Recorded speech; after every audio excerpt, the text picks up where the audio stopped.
عزيزي المشاهد، عزيزي المستمع، اهلا وسهلا بيك في حلقة جديدة من بودكاست فايق ورايق. ضيف حلقتنا النهاردة هو راس حربة جيله. تقدر تقول ان هو نجم الافيش وملك الشباك في الوقت الحالي. واحد من الشخصيات اللي تتحب علشان هو عارف يعمل كوميديا ممتعة وسلسة وبسيطة. طلعته من اللحظة الأولى مع مسرح مصر كل الناس كانت بتسقف وبتحب وتتمنى دايما تشوف مشاهد كتيرة لنجمنا اللي مشرفنا ومنورنا النهاردة. ايه يا ولا علي ربيع. الله يخليك والله، وشكرا على الكلام الحلو ده والله. لا والله العظيم انت فجأة علي. قلت كلام حلو فجأة.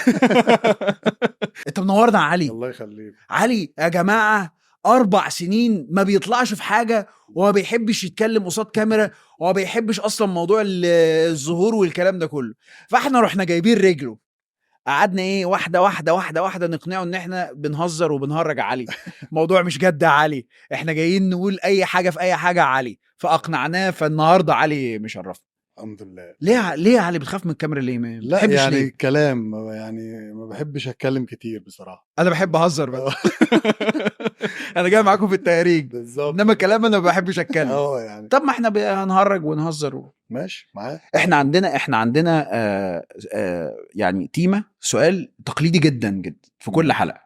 هو امتى بتبقى فايق ورايق؟ عشان اسم البرنامج فايق ورايق. فامتى او ايه الحاجة اللي بتعملها تخليك فايق ورايق؟ الصبح يعني لو نزلت لعبت رياضة بتاع جريت، انا بعمل الحاجات دي كتير. العب اي لعبة، اروح الجيم، بس يعني مش بلعب حديد أوي. انا اقول لك بروح الجيم ازاي؟ هنكتب بقى من اول. بس بروح فعلا كل يوم الجيم. انت فعلا بتروح الجيم؟ انا اتفاجئت بالموضوع ده. لا انا بحب الرياضه جدا، بس يعني دي حاجه ما حدش يعرفها قوي. ليه بقى ما بتقولش حاجه؟ عشان ما جاتش بكلفش فرصه. بس فعلا بلعب تنس، يعني بعمل حاجات صعبه مش تنس. مم. لا نقف شويه قدام الموضوع ده. لا بلعب تنس كويس. تنس دي لعبه الاثرياء بالظبط. طب لا احكي لي بقى. احكي لي. فيش بالصدفه كده والله. ناس بنات صحابي وكده بيلعبوا بتاع، طب تعالى نلعب. رحنا لعبنا، لقيت نفسي جاي مني. ماشي. حبيت جدا لازم تحب. اه. انا لو منك تعالى معايا. المره الجايه تيجي معايا. اجي معاك والله. بس وعلمني تنس. اتعلمت تنس بسرعه. احبه جدا. لازم احبه يا علي خلاص. بس انت جامد جدا لان انت رحت جايب من الاخر. بنات اصحابي بجد. والله بنات صحابي عشان ما زعلوش، يقولوا بقى انا بروح وما بقولش ان هم. فقلت ماشي. اتعلمت تنس بسرعه. لقيت نفسي يعني لعبه حلوه وكده. الله العظيم.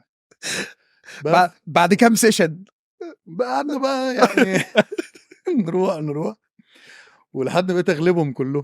فعلا يجيبوا ناس صحابهم واصحابهم يجيبوا بنات. طبعا الموضوع جميل بقى. بس فربنا فبقيت محترف تنس. ربنا يديمها نعم. صحيح. ليك في الالعاب ليك في الالعاب التانية ولا هو؟ بلعب سله.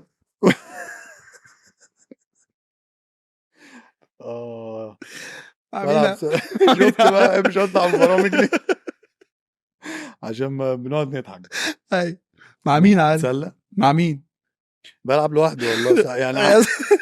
لا دي بلعب لوحدي لاني مفيش بنات بتلعبها. بس بقى احنا بدأنا بدري قوي علي. بدأنا بدري قوي. بدري ماشي. وسله وتنس بس بلعبها لوحدي يعني. عشان دي ما فيش بنات بتلعبها دي يعني نادرا يعني قليل. ماشي. بس ايه تاني؟ ما بحبش الخبط اللي في السله، يعني في كتاف والناس بتبقى ما فيش بقى. فانا بقعد امرن نفسي بقى. ماشي. طيب ادي تنس وسله. كوره طبعا من زمان بقى، دي من زمان. لا دي لعبه خشنه قوي قوي قوي، دي مش مناسبه دي. دي ما فيهاش دي. دي بقى فيها أسقس بقى وفيها الرجاله فيها الرجاله وحمدي وكده. لا انا كنت بلعب كوره جامد قوي. انا سمعت الموضوع ده هو صحيح. ما بيعرفوش يلعبوا كوره اللي انت قلت عليهم. والله لا اسوس بيقف جون اصلا. من فيلم الحرب العالميه بالظبط. ملوش فيها فعلا. لا يعني هم كانوا بيجسدوا شخصيته الحقيقيه بالظبط. على بركه هو الله. ما يلعبش في الملعب بس سمعت ان انت لعيب جامد. لا كنت بلعب جامد قوي قوي والله العظيم في بجد. الشارع كان عندنا فريقنا في الشارع. اه عندنا فريق يعني مش بنروح بقى نلعب فرق بقى الشوارع اللي جنبينا بقى وفي الهرم. انت اصلا منين يعني؟ انا من فيصل اصلا يعني عشت حياتي في فيصل بقى. والله في صلاوي. منين بقى يا معلم؟ التعاون. بالظبط. ده انت جاري. انت انا شارع مستشفى. بالظبط. ده بنلعب بقى شارع المستشفى وتلعبوا الكوم الاخضر. الكوم الاخضر. ما الكوم الاخضر ما انتوا التعاون مركز شباب التعاون ده من مراكز الشباب الجامده جدا اللي مبني ما بين البيوت. كنا بنروح نلعب هناك كتير قوي يعني ده على طول كنا بنلعب فيه. والله. طب ازاي يا علي ده؟ اكيد لعبت قدامك. لا اكيد مش عارف بقى. اكيد ما كنا بنروح وبنحجز اصلا كتير جدا يوم الخميس دايما تحديدا كمان. والله ممكن تكون الصدفه دي. يمكن اكتر. يمكن شهر. يمكن شهر. لا والله ممكن فعلا كنا لعبنا سوا قصاد بعض. ممكن. بس كنت العب في مركز شباب التعاون على طول. وفي الشارع بقى انا فيصل زمان كان فيها اراضي كتير فاضيه تلاقي فيها كوره. كعبيش لو تفتكر الناحيه الثانيه. الصفا والمروه. برافو عليك. كل الحته دي كنا بنلعب فيها ولعبت كنا جامدين قوي يعني. وكان في لعيبه جامده. ونادي الطلبيه. لعبت في كل مراكز الشباب اللي والصفا. لعبت في كلها. وانا والله لعبت فيها كلها. والسلام ومشابك وكفر الجبل. وملاعب كلها تراب اللي هو تراب الاسود اللي يخش صدرك ما يطلعش غير تاني يوم بكحته وبلغمه كنا كده. وكان في لعب في الشوارع لان الشوارع كانت واسعه يعني. كمان كنا بنلعب في الشارع. خد بالك ما كانش موضوع الحجز ده قوي. ده الحجز ده كنا لما يعني طلعنا ثانوي جامعه في الوقت ده كده بقينا نحجز يعني. لكن قبل كده كنا في الشارع بنلعب في الشارع. بس ما لعبتش في نادي بقى خالص. لعبت شويه كده في نادي يعني. قعدت اختبر في نوادي بس كنت بسقط يعني. ما بتسقط؟ ما كنتش بنجح خالص. ليه؟ لا ما اعرفش بقى دي حاجه.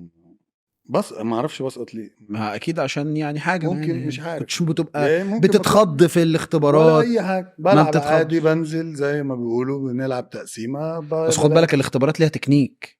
لا ما اعرفش. لا ما هو انت في الاختبارات لازم انت تمسك الكوره وما تبصيش لحد. ما العيال بتعمل كده في الاختبارات. مش عارف بقى. انا كنت بختبر عادي اللي بيقولوه. بالعكس انا كنت احب مثلا اباصي بتاع عشان يحسوا ان انا بلعب جماعي وكده. لا مفيش الكلام ده. في تكنيك معين لازم تبقى يعني تاخد الكوره تأنن جدا جدا ما حدش يلمسها غيرك فتبان فهاتوا الواد ده جامد. بس مبروك. لا ما نجحتش في ولا نادي خالص. مبروك. لحد ما دخلت الجامعه. ده شيء عظيم. فقلت انا ماليش نصيب في الكوره انا خلاص كده. كان من احلامك اصلا موضوع الكوره؟ طبعا. بتكمل؟ لا كنا بنلعب كوره ونفسنا نبقى لعيبه وفي لعيبه غير كتير. ماشي. يبقى احنا بنتكلم تنس بسم الله ما شاء الله. وسله وكوره. اي بقى لعبه الكترونيه معاك يعني. لا احنا لسه جايين في الالكترونيه. في لعبه تانية يا معلم عايز اعرف انت بتلعبها ولا لا وبتلعبها مع مين عشان سمعت ده. سباحه؟ مش بلعب سباحه بقى. مش بتلعب بس سباحه؟ بعوم لوحدي. بتعوم يعني بقى ايه؟ مش بتمرن. مع مين يا معلم؟ بقى مع الحبايب. يعني مع صحابنا. مع مين يعني؟ ما هم نفس البنات بقى بيجوا معايا في كل. لا بحبك قوي يا علي. انت تيجي معايا وهتعرف مع مين. طب ايه يا علي؟ انت بتعزمني بس على افلامك. تعال العرض الخاص. لا. انا ما اعرفش انت بتلعب. تعال نلعب بلاي ستيشن يا اخي. اتعلم يا اخي. يا اخي انت اتعلمت ما تعلمني يا اخي. انت جاي تبخل عليا في دي. والله تعالى هتتبسط. اكيد هتبسط. هي دي محتاجه اكيد هتبسط. اتفقنا لازم تيجي. بتلعبوا ايام ايه؟ لا انا عايز الالعاب المجمعه يعني اللي هي بتقوموا تلعبوا تنس وبعدين تقوموا تنزلوا تاخدوا غطس سباحه حلو كده. انت عارف اقول لك على حاجه والله العظيم انا لا بعرف العب تنس ولا بعرف امسك مضرب ولا بعرف اعوم خالص. انا عايز حد يعلمني العوم يا معلم. لا لازم لا ده انت هتستمتع والله. انا عايز حد يعلمني العوم. لا اعلمك انا. لا انت لا مش عايز. صحابنا بقى. تستفاد ايه لو انا علمتك؟ استفدت انا ايه دلوقتي؟ هتزهق مني. لا اللعب العاب ممتعه والله. كنت طالب شاطر؟ يعني ما كنتش فاشل والله. يعني تفتكر وانت في ابتدائي وفي اعدادي كنت بتجيب كام؟ لا كنت بنجح كويس جدا يعني، بس مش فاكر مجاميع في اعدادي لحد اعدادي، مش فاكر بالمجاميع. ماشي. بس كنت بنجح حلو. بتنجح حلو. حلو كان بقى مش قصتنا، لا بس بتنجح حلو. مش فاكر. اكيد بقى فاكر ثانوي جبت كام في ثانوي ثانوي؟ جبت في تانية وتالتة مع بعض حاجة و80 يعني 84 ونص طب حلو. الجو ده. زي بالظبط. اه اللي هو في الميديم ده. اللي هو مثلا في تانية تجيب مثلا مجموع قليل، في تالتة جبت يعني تقريبا 90. ف90 مع مش عارف حاجة أيوة. و70 بقت حاجة و80. انت عملت كده؟ والله. والله. الاول 90 في تانية؟ لا في تالتة. في تانية جبت حاجة و70. حاجة و70. ايه اللي دشملك قوي كده في تانية؟ مش عارف، بس مش فاكر. اتخضيت ثانوية عامة وبتاع والناس بتعمل وضغط، ولازم نجيب مجموع عشان خاطر اهالينا والناس بتاع بيضغطونا جامد. فتانية دي كانت سنة خفت بس. تالتة هديت بقى. بس كنت ادبي كده كده ولا انت اصلا مش فاكر؟ لا كنت ادبي. فاكر جبت كام في التاريخ والفلسفة وفي الحاجات التاريخ والحاجات دي كنت بجيب فيها مجاميع كبيرة. قفلتها؟ مش تقفيل بس كنت اجيب مثلا 48. 48. في كانت الالماني من 50 انا فاكر ولا من كان 60؟ في الماني. كانت من 50 ولا من 60؟ ايه اللي من المادة كانت من كام؟ من 50 من ولا 50؟ في من 50 وفي مش فاكر قوي، خلي بالك الارقام دي برضو، بس في كان من 50. لا في كان من 50 افتكر. 50. الالماني كان من 50. ده جبت طيب. فيه يعني 48 وبتاع. ده جبت فيه درجة حلوة. ده عوق جامد ده. تاريخ يعني. مبروك. فالله تاني مبروك. ايه انا حاجه فرحتني. انت جبت من 48 زمان. في انت فاكرني الالماني. لسه خارج من ثانوية عامة دلوقتي؟ كده لسه ابدا بقى اخش الجامعة. انا فرحت لك. ناوي تخش ايه؟ بس فانت بقى كنت متارجت كليه ايه اصلا؟ تجاره يعني ولا هي لا اللي ما جات لك بقى كنتش كده؟ متارجت حاجة. انا كنت متارجت اخش جامعة القاهرة عشان كانت قريبة يعني. لا ده الهدف. ده الهدف. ان انا مش عايز بقى اروح جامعه عين شمس بعيد قوي عننا، احنا ساكنين في فيصل، فبالنسبه لنا جامعه القاهره هتعدي الكوبري بالظبط كده. مبروك. هتاخد الميكروباص نزلت بالظبط. فما كنتش يعني حاطط في دماغي انا عايز اخش مثلا حقوق عشان لا.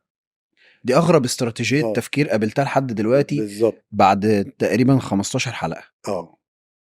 كويس. انا مش عايز اخش حاجه عشان حاجه. لا مش عايز انا مش عايز اتمرمط في المواصلات. بالظبط. هو يا دوبك انزل من على الكوبري الاقي نفسي في الجامعه. بس ايه جوه اي حاجه جوه، بس عشان اراضي الناس، بس ابقى انا ايه راضي. جامعه القاهره وارتحت. بس حتى انا ما كتبتش الرغبات كمان. جارتنا اللي كتبتها دي والله. كان لينا جارتنا كده كانت في الجامعه بس اكبر مننا، فقلت لها اكتبي اللي ينفع معايا في جامعه القاهره كده. تصدق من بالله انت حاله. يعني لا ده الموضوع ده انت بتقعد يومين ثلاثه وتقعد تسال وتروح مش وتيجي. عارف ما عنديش يعني اخش ايه. ما فيش يعني اصلا ما شغف. ما هبقى ايه، مش عارف ابقى ايه. ما فيش في دماغك حاجه. لا خالص. انا بلعب كوره وبتاع لعبت مصارعه شويه برضو يعني، بهدلت فيها يعني. هو ده اللي دماغي في الالعاب كده. لعبت ايه؟ مصارعه شويه. انت ما تعرفش الموضوع ده؟ لا لا لعبت مصارعه روماني. انا افتكرت في اللي هي بتاع كرم جابر دي. انا افتكرت المشهد اللي انت مثلته ده مع كابتن كرم.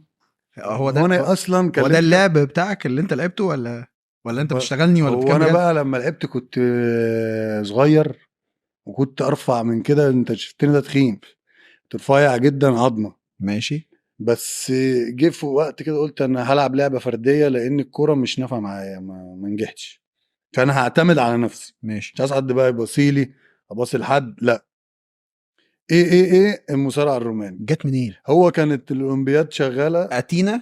كانت اتينا لما اخد كرم جابر بالظبط. انا شفته بيتشقلب وايه ده وبتاع. انا شفت نفسي كده. بس ما بصيتش بقى في المرايه يعني. ما بصيتش ان انا ما ينفعش ابقى الراجل ده، ان في عضلات مهوله وفي يعني بتاع، وانا ما فيش حاجه. بس الهدف انت اصلا جاي من النحافه، اصلا نحيف جدا، رفيع جدا. كام كيلو مفيش. فقلت هلعب. قلت خلاص انا هلعب اللعبه دي وهعتمد على نفسي بقى، وايه هتمرن واشرب لبن يعني عشت. وبعدين بسطتها قلت اخش الجيزه، بطوله الجيزه، وبعدين اخش جمهوريه. كنت بقول الكلام ده لنفسي كده وانا رايح يعني. وبعدين اخش افريقيا اتاهل اولمبياد ابقى زي كابتن كرم. على بركه الله. يعني انا شايفها كيف سهلة. تصبح بطلا في 3 ثواني. في 3 ثواني. انت بس شفت المشهد قدامك، الراجل شال البتاع، قلت انا هبقى كده، انا هبقى كده بالشكل ده. ابتدي جيزه، بعد كده بعد الجيزه جمهوريه، بعد الجمهوريه افريقيا، بعد افريقيا مبروك انا بطل الاولمبياد. بالظبط. ما شاء راجع الله. بالميداليه تمام. ما شاء الله. عملت انت بقى المشهد، يعني دي اهم حاجه. بالظبط. اه دراعي اتكسر بقى. دراعك اتكسر. اه لا احكي. اتدمر. لا احكي لي الموضوع ده. بس اتكسر ازاي؟ كان في ماتش كده بلعبه انا واحد صاحبي، وصاحبي ده كان ساكن معانا في الشارع. بس هو غشيم يعني يعني المفروض انت بتلعب انت بتخلي بالك من اللي قدامك. ماشي. مش لازم تبقى عايز تكسب غباوة وده يعني. يكسر يعني. مش لازم غباوه في قلب الموضوع. قام شني حدفني، وقعت على دراعي دوت، وقع عليه هو ده عايز ينزل، طرقع خالص. شو ده كده اتفك يعني، خلع لك. لا كانت إصابة. ودخلت عملت فيها عملية الحمد لله لا اتبهدلت والله. الحمد لله الله يسلمك والله. برضه كان انا من زمان برضه. يعني الحاجات دي كانت انت ليه متأثر ان هي دلوقتي؟ انت ليه بتقول لي على الثانويه العامه مبروك؟ لا ده حاجات قديمه، ده قديم جدا على فكره. فقلت مش لاعب خلاص طبعا. حد الله. لا ما من ساعتها بطلتها طبعا. حلو قوي. احنا كنا بقى بنتكلم على الجامعه. فرحت مديها لجارتك، قلت لها اكتبي الحاجات اللي تدخلني جامعه القاهره.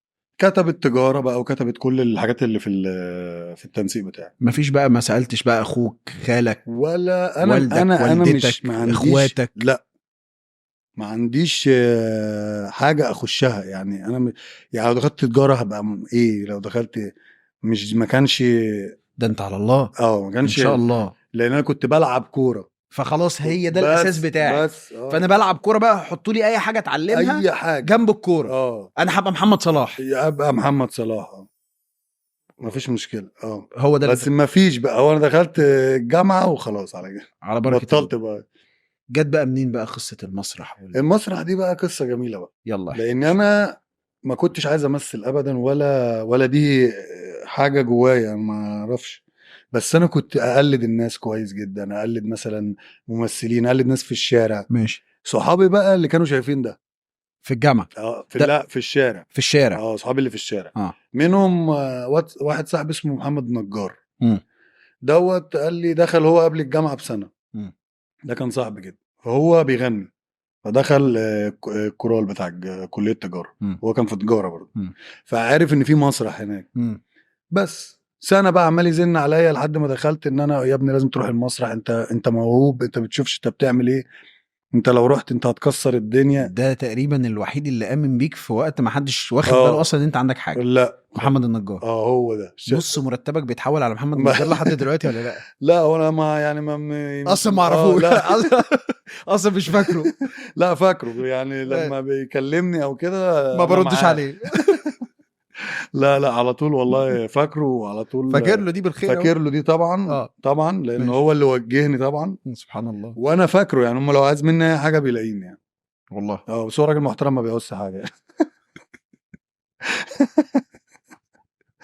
بس فوجهك لحد ما رحت المسرح على ايده يعني.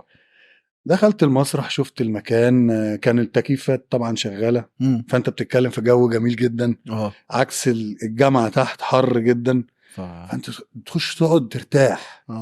كانت في زمايلنا كانوا عاملين بقى مسرحيه صغيره كده، مش مسرحيه علي انت وصلت لكل اللي وصلت له ده عشان انت بتريح بالك. بجد فعلا انا اكتر حاجه فعلا بريح بالي. ما هو اصلا انا عمال اقرا المشهد. بالظبط. انا هروح جامعه القاهره مش عشان حاجه، لا مش عشان حاجه، علشان خاطر هي اقرب حاجه. فانا مش عايز اسبق، انا مش بتاع مرمطه. لا بالظبط. فانا هروح ده عشان كده. وانا همثل مش عشان انا عايز امثل، عشان هم عندهم تكييف جوه وبره حر. بالظبط. انا قعدت للسبب ده. انت عالمي. مش عشان التمثيل. أيوة. هو اصلا مش في دماغي. هو الواد اللي بيقول لي انا مش شايف نفسي مع ممثل، مش شايف. فانا هروح في التكييف الدنيا حلوه عندك. فلما لقيت الجو حلو وفهمني وطلبه بقى لذيذه، وهم فريق مسرح ده مميز في الجامعه. واصحاب شله كده ومشهورين، وهم اللي متنجمين في الجامعه وليهم كده وليهم حته بيقعدوا فيها، ان هم مبدعين كده ومختلفين. بالظبط. يعني موهوبين ماشي. جدا. بس انا شفت عجبني اللي بيعملوه، فرحت باللي بيحصل وبتاع والاجواء دي وكده. فرئيس الفريق قال لي انت يعني تيجي بكره الساعه 10 الصبح. ماشي. فانا ايه 10 دي؟ احنا بنطلع الساعه 2 ونقعد شويه حلوين ونمشي انت هتمرمطونا ليه؟ ما هو قام رحت 10 الصبح. والله ما اجي، اه والله ما اجي. ما كنتش عايز اروح بصراحه. بس قلت اصلا ايه؟ مش عايز تيجي. لا مش قادر اصحى 10 دي واروح بقى. ما هو 10 دي عشان تيجي 10 هصحى لكم بالظبط 8 ونص. قمت رايح داخل المسرح، الراجل قال لي اطلع على المسرح. طلعت، عملوا دايره حواليا وبتاع وقالوا لي هو بقى قعد. طبعا المواقف دي محرجه جدا، انت لسه في الاول ومش عارف الناس دي بقى. مش هيقع على المايك، ما تمسكوش عادي، ما تخافش. ماشي. ومش عارف ومش عارف اسمع بنتات ومش عارف هيقولوا لي ايه، هيحرجوني. حاجه مكسفه بقى، حاجه جدا، تكسف حاجه ارضي ايه انشق وبلعيني. ايه اللي جابني هنا؟ وانت شكلك اصلا من النوع اللي بيتكسف عليه. ما فعلا. فطلعت وقفت والناس حواليا وجامدين، انا شفتهم. يعني كل واحد فيهم ممثل تقيل وجامد. ماشي. ورئيس الفريق ده جامد جدا. فاكر اسمه ولا؟ كان اوتاكا، اسمه ياسر اوتاكا. اللي هو بيمثل لحد النهارده. كان هو رئيس الفريق. ده اوتاكا. ده كذا مره حد يقول لي اوتاكا، بس انا ما اعرفش ان هو مخرج. لا كان رئيس الفريق ساعتها. كان هو رئيس الفريق. انت عايز تمثل؟ قلت له لا. في وسط بقى ايه، مسرح فاضي ودايره حواليا وقاعدين على الخشبه وصوتي بيرن، يعني اللي هو. فانت عايز تمثل؟ قلت له لا. طب ما انت جاي بتعمل ايه؟ ما هي دي بقى، دي السؤال بقى. لما انت جاي ليه؟ قلت له مش انت قلت لي امبارح تعالى؟ كل ده الناس بتضحك. انت عايز تمثل؟ لا، ضحك. وانت جاي ليه؟ انت اللي قلت لي ضحك. لا والله انت بايع الدنيا، انت فاهمني. انت مش بايع على انت عايز يقول لك طب امشي. قلت انت اللي قلت لي تعالى. يا ابني ما هو صاحبك قال ان انت بتحب تمثل وبتاع. قلت له طب ماشي، ما صاحبي بقى هو اللي قال لك، انا مش انا يعني. لا مش انا يا حبيبي. هي دي. طيب لا مش انا. قال لي مستحيل صاحبك يكون قال كده وانت ما عندكش اي حاجه بتعرف تعملها، لان احنا عارفينه هو كويس جدا وبيغني اكيد عنده حاجه قالها، مستحيل. وهو بقى شايف حاجه فيا. ايوه. والكاست كله بيضحك وشايفين حاجه في وشي. انا مش شايف نفسي، انا مش عارف الناس دي مبسوطه في ايه. ففضل يجرجرني لحد اما ايه، عملت له مثلا مشهد، عملت له حته انا حافظها من حته بتاع. فكان في ناس بقى طالعه زي تختبر. طلع بعديها واحد وطلع بعديها واحد. المهم مشى كله وقال لي انت معانا في الفريق والله. فقلت سبحانك يا رب، يعني حاجه الراجل غريبه ده شاف حاجه مش عارف شاف ايه. وكملت في المسرح. لا دي قصه غريبه يا علي. لا وخدتها بقى من تحت خالص لحد ما خدت احسن ممثل جامعات مصر في المسرح.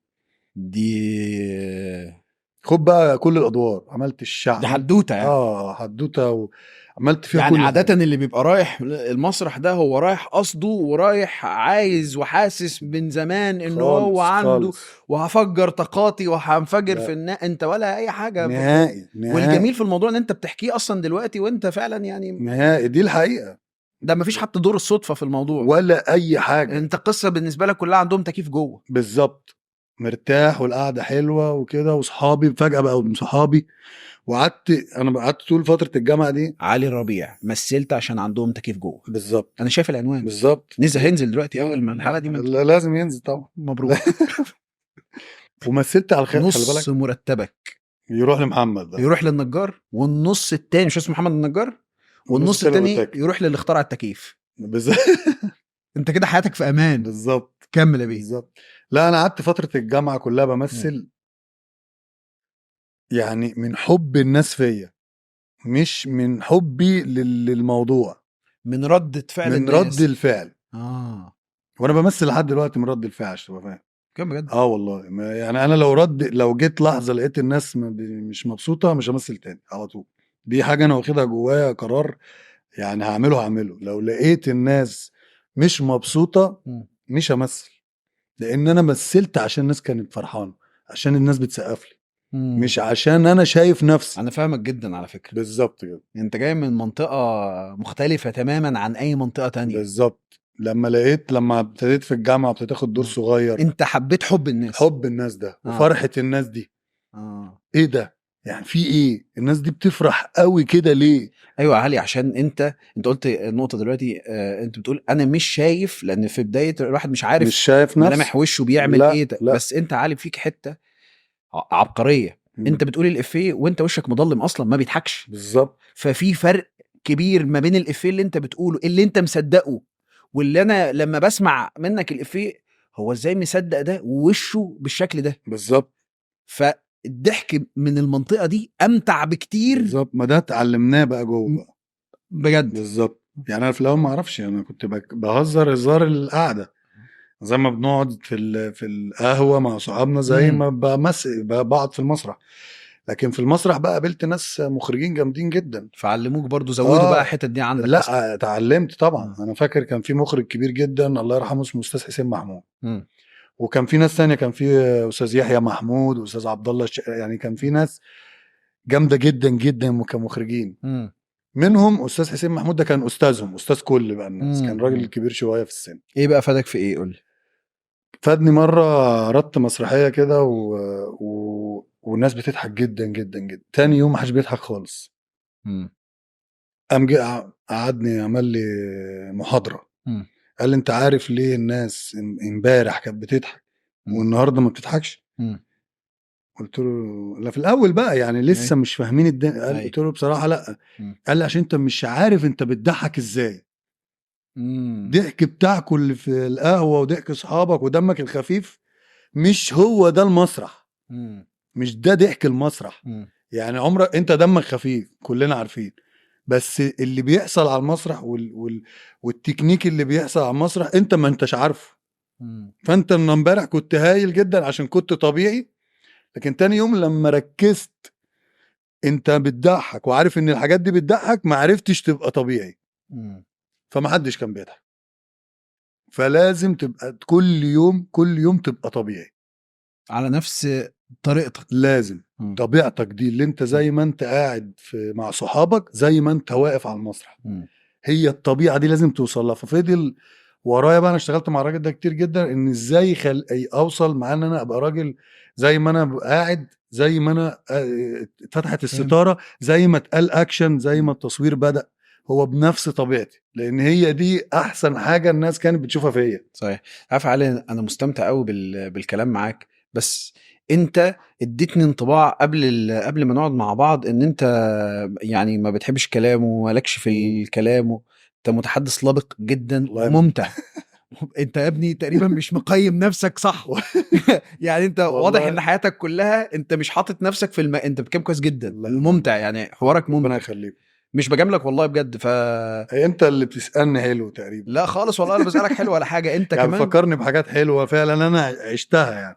فالراجل زودك في الحتة دي جدا وكتير حاجات زي دي كتير. قلت لي ان انت ابتديت من حتة انه انا لسه بتعلم وانا اصلا مش عايز حاجة اصلا من لا. القصة لحد افضل، لحد احسن ممثل جامعات مصر. وده كان يوم يعني يا لهوي يعني. ايه بقى؟ احكي لي. اسعد يوم في حياتي. احكي لي بقى، احكي لي المشهد كله على بعضه بشكل سينمائي بقى كده. هو كاميرا فوق. هقول لك، هو استاذ حسين كان هو اللي ماسك، جابوه يخرج منتخب الجامعه. منتخب الجامعه ده بينقوا من كل كليه الاشاوس بتوعهم بقى 2-3 دول الاخر بالظبط. فخدوني من تجاره مع 2-3 وفي بقى اساطير. بتتكلم بقى في ناس كلها واخده ممثلين اول بقى لهم 3-4 سنين وقصه كده. وانا كنت عمري ما خدت جايزه تمثيل خالص عشان بعمل دايما افتتاحات يعني عروض كوميديه. ما بمثل في المهرجان مش الحاجات التقيله، مش الحاجات التقيله، مش باب الفتوح مثلا. انا عملت باب الفتوح. ما انا عارف عشان كده ما كلهم قالوا ان انت عملت باب الفتوح وقالوا انت كنت عامله جامد قوي. دور صعب كان برضو مع استاذ حسين. وعملته ليه قصه برضو ما كنتش عامله، يعني ما كنتش عامل الدور. كنت انا مش عارف اتكلم في انهي قصه. لا خلينا مكملين في نفس السرديه الاولانيه ان انت فزت بجائزه افضل. هو الراجل مسك المنتخب واختارني مع الناس اللي هي فرح.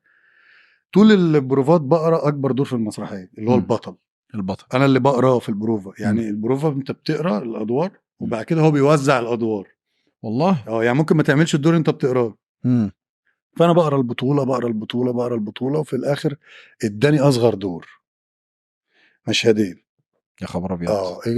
اتجننت. طبعا. زعلت قوي، كان نفسي اروح واخد جايزه بس. فمشيت اصلا مشيت خالص. اتقمصت. فكلمني، هو كان عامل زي حسن شحاته كده في الكوره الراجل ده، يعني حماسي وراجل يجيبك بص بالحماس. فكلمني قال لي انت ما جيتش البروفا ليه؟ قلت له خلاص بقى يا استاذ حسين وكده، انا ايه انا عندي امتحانات ومش عارف ايه، وامي بقى عشان ما تزعلش وعايز انجح وبتاع. قال لي طب خليك جنب امك. الجمله دي لبست نزلت رحت المسرح. والله العظيم. نرفزني، ما ينفعش يعني نرفزني. قمت لابس رايح المسرح. خلاص قلت بقى ايه هعمل الدور ده عشان الاستاذ حسين، وعشان ما انا مش هسيب يعني انا برضو بقى ما ينفعش كده وبتاع. دخلت فوقك بس بطريقه عكسيه بالظبط. دخلت جيت قال لي في ايه وبتاع، قلت له يا استاذ حسين انا بقرا دور البطوله بقالي شهر في بتاع. قلت له انت مديني اصغر دور. طب ليه عشمتني؟ صغرني ولا ايه؟ عشمتني وخليت بيا بالظبط. قال لك عشمتني بالحلق. ايوه خرمت انا وداني بالظبط. فيا باشا ايه ده وبتاع. انا قلت له انا هعمل اللي انت عايزه خلاص عشان خاطرك وبتاع وخلاص وبتاع. قال لي اعمل اللي انا بقول لك عليه. هو طبعا هو اصلا اللي معلمني. فانا يعني سمعت كلامه. هم عملت المشهدين، كان فيهم مشهد كوميدي جدا وكنت انا الوحيد اللي ليا الصلاحيه ان انا اكسر اللغه العربيه. كانت باللغه العربيه ان انا اكسر اللغه العربيه واتكلم بالعامي عادي. فكان ضحك هستيريا لان طبعا. انا الوحيد اللي اقدر اعمل كده. المنطقه دي تضحك قوي لان انت جاي من لغه عربيه فصحى، فجاه مره واحده بتكسرها بعاميه فهتموت من الضحك طبعا. بالظبط. وكان مشهد تراجيدي جدا. وخلاص وعملت المشهدين وعملتهم ورحنا على المنصوره. كان المسابقه دي في المنصوره. ورحنا وعرضنا. المهم عرضنا المنصوره كلها تقريبا كانت شافت المسرحيه دي وكانت معجبه جدا بيا. انا مش عارف يعني انا مشهدين مسرحيه طويله جدا سبحان الله بس فاكرين علمت. علمت المشهدين علموا بالظبط. فرحنا بقى توزيع الجوائز. هم جم يوزعوا الجوائز. انا كان ليا واحده صاحبتي كانت بتحبني برضو شويه، يعني احنا رجعنا برضو ايه ده العنصر النسائي في حياتك مهم جدا وفعال وبسم الله ما شاء الله بيحركك الى الامام. يا ابن الذين انا محظوظ. كانت ايه ايوه يعني واحده صاحبتك كانت بتحبك. كانت هي بطله المسرحيه. الحاجات دي بتبقى جوسي جدا جدا. كانت هي بطله المسرحيه. ايوه. فجينا في توزيع الجوائز انا زعلت. ليه؟ عشان خلاص بقى ما انت مش هتاخد حاجه ولا هاخد حاجه. فقلت لها ايه كان اسمها ياسمين. ما تشردلاش بقى ياسمين زمانها اتجوزت وخلفت. ربنا يكرمها يعني. ماشي. ف انت مش انسان يا اخي. فايه الاسم بالكامل بقى يعني. لا. فراحت قالت لي ايه، قلت لها انا هنزل مش عايز احضر ايه اللحظه. فقالت طب انا هاجي معاك. قلت لها لا هتطلع لو متجوزه في البيت عندك. اقعدي اقعدي انت هتكسبي. فلان هي كانت بطله المسرحيه وجامده جدا. فقالت في التمثيل جامده جدا في التمثيل. كمل الجمله للاخر. رهيبه جامده جدا في التمثيل. فقالت لي لا انا هنزل معاك. المهم نزلنا شويه وبتاع وشافاني زعلان وبتاع. فقالت لي فانا بقى قلت لها تعالى نطلع عشان توزيع الجواز بتاعت البنات. المهم طلعت على توزيع جوائز البنات وكانت لسه الموضوع اتاخر وكانوا ما وزعوش اصلا كمان الرجاله. ماشي. المهم هي خدت احسن ممثل. احنا خدنا احسن مسرحيه دي اول حاجه. ده رقم واحد. يعني كسبنا المسابقه دي كلها احسن مسرحيه مستوى الجامعات. وهي جت توزيع البنات هي خدت احسن ممثله جامعات مصر. ياه. انا بقى شكلي وحش قوي جنبها. طبعا. انا ايه مشهدين انا مين. انا ما جيتش. البيت بقت في حته تانية. سافرت مع بعض لسه يعني من 3 دقايق كنا بنمشي في الشارع عادي. انا جامد.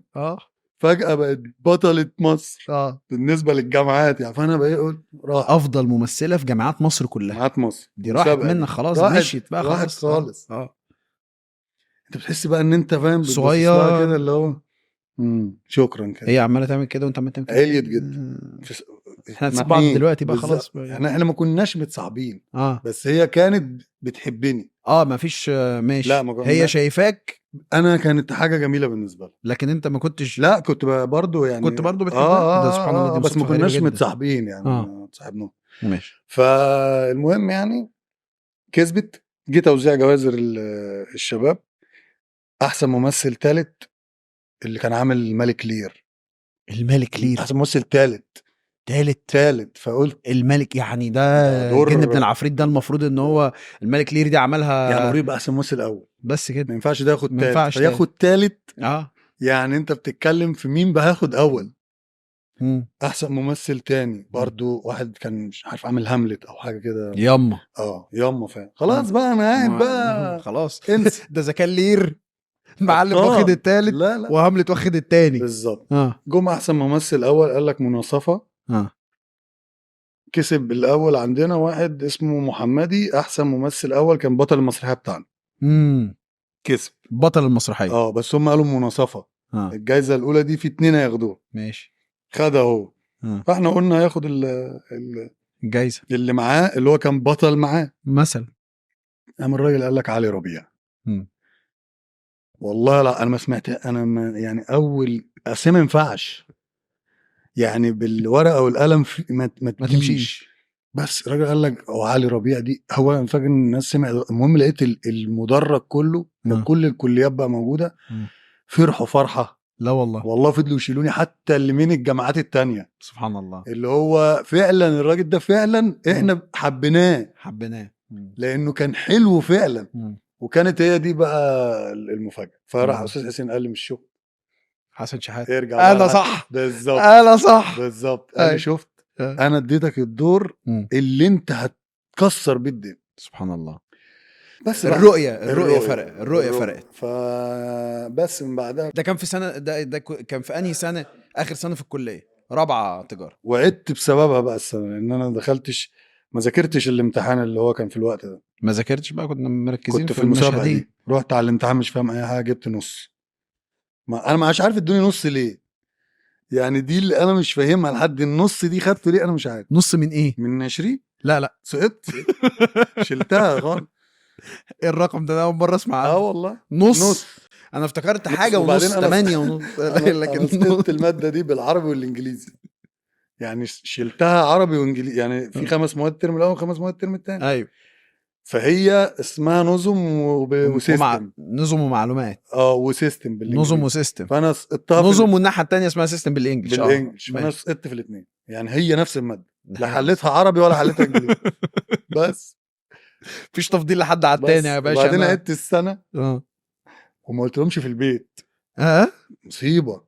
انا كان مصيبه عندي ان انا اسقط دي والله. يعني انت مش مصيبه ان انت تقعد تكتب الرغبات لا كل ده تمام وتديها لجارتك وتروح جامعه القاهره عشان خاطر اقرب ميكروباص هيوصلك. المصيبه ان اسقط. عمري ما سقطت. دي كارثه بقى. كارثه يا نهار اسود. اقول لهم ايه ما انت كبرت بقيت في الجامعه. ما فيش ما كبرتش على الحته دي. طب عملتها ازاي بقى يا معلم؟ قلت لهم نجحت اصلا. قالوا لي طب فين الشهاده؟ قلت لهم بتطلع بعد سنه. يعني هم قالوا لي كده هناك. قالوا لي طيب يا ما حدش ضايقني. حدش كذبك. طب عملتها ايه بقى؟ نجحت وشربنا وفرحنا وجابوا حاجه ساقعه ده انت جاحد. لا وايه وعزمنا ناس وانا كل ده انا ما نجحت. بس انا قاعد من جوايا حاجه صعبه جدا. احساس صعب من جوايا مش عارف اقول ايه. من بره الدنيا فرحانه ونجحت والف مبروك يا علي وبتاع. وعلي فرحان من بره بس من جوه بقى ايه؟ في كوارث. ما هتلمها ازاي؟ طب لميتها ازاي دي بقى؟ دي اوسع كذبه. دي كذبه اكبر من الدائري. ما فضلت بقى اقول لهم الشهاده بتطلع اروح اشوفها. قالوا لي مش عارف ايه. ايوه انت المفروض ان انت دلوقتي خلاص في سنه بقى هتعمل ايه في السنه دي؟ بتروح الجامعه ازاي بقى وتروح ازاي وكده؟ ما بروحش بقى، بروح على الهادي كده ما حدش بيعرف انا رحت ولا لا يعني. يا دوبك كده بس ارسب. لحد ما امتحنت ونجحت فيهم والحظ بقى ان انت لما بتعيد. استنى بس يا علي استنى بس. بذاكر بره ما بذاكرش في البيت. انا نجحت في البيت. ايوه. فانت بالنسبه لك اصلا المذاكره دلوقتي جوه البيت بقت ممنوعات طبعا. فانت المذاكره ما ينفعش. لا ما تنفعش في البيت. شوف نعمة ربنا اللي كنت بتتبطر عليها في البيت. بالظبط. تطلع بره تذاكر بره. بالظبط. فتروح تذاكر على القهوه بقى، تذاكر عند حد من اصحابك. تذاكر على القهوه، تذاكر في الجامعه. كده ونجحت. والحمد لله بقى ان انت لما بتعيد ما بتتكتبش في الشهاده. حاجه كويسه. هي بتتكتب دلوقتي في الشهاده؟ لو دخلت تمتحن في الصيف بتتكتب ان انت سقط. ناجح في تقريبا في في المادتين اللي انت مثلا شلتهم. بتتكتب حاجه كده لكن تقريبا. لما بسم الله ما شاء الله تشيل السنه كلها بتعيد بقى من الاول، ما بيتكتبش ان انت سقطت، فبتطلع بيتكتب خريج 2009 2010. محدش عارف حاجه لحد النهارده. ما هو النهارده بقى ممكن يبقى عرفوا، لو دي انت زعت الحته دي هيعرفوا ان انا بس خلاص بقى. احلف بالله ما عرفوش من وقتها. ما عرفوش، ما حدش. انا دلوقتي عرفوا دلوقتي وانا بكلمك كده. انت بتقول سر دلوقتي؟ سر ده انا اول مره تقريبا اقوله. وعادي بتقول عادي كده؟ عادي خلاص، بس خلاص ابويا مات والدنيا تمام يعني، ما حدش هيعمل لي حاجه او بتتكلم في حاجات خلصت من زمان. الله يرحمه. هيرجع يضايقني يعني، وامي بتحبني فخلاص.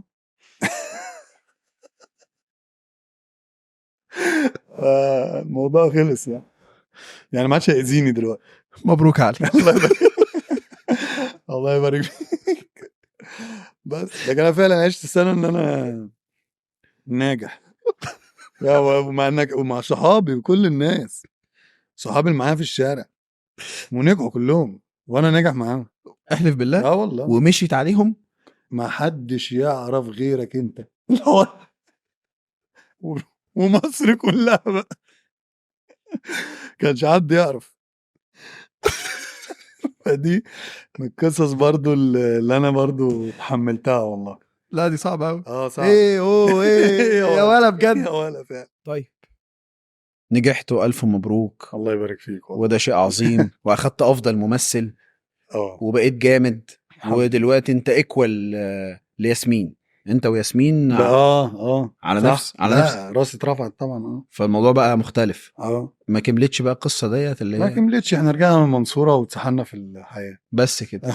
مبروك. بس فخلص الموضوع. ما لا. طيب ايه اللي حصل بقى بعد كده؟ ايه النقله اللي حصلت بعد كده عشان علي ربيع يبقى علي ربيع النهارده واحد من اهم نجوم الشباك؟ بسم الله ما شاء الله، ايرادات كبيره جوه مصر، وقد تكون في ايام وفي افلام كتير جدا الاعلى في الخليج. وانا يمكن عرفت المعلومه دي مش منك، انا عرفتها من بره، انه انت عندك جماهيريه رهيبه بره في الخليج. فايه النقله اللي حصلت ما بين خلاص خلصنا افضل ممثل عشان النهارده علي ربيع يبقى في الحته دي؟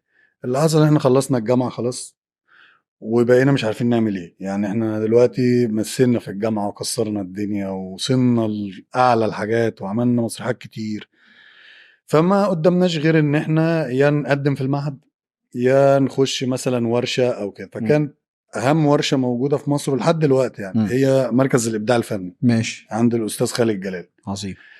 دي كل الناس بتقدم فيها.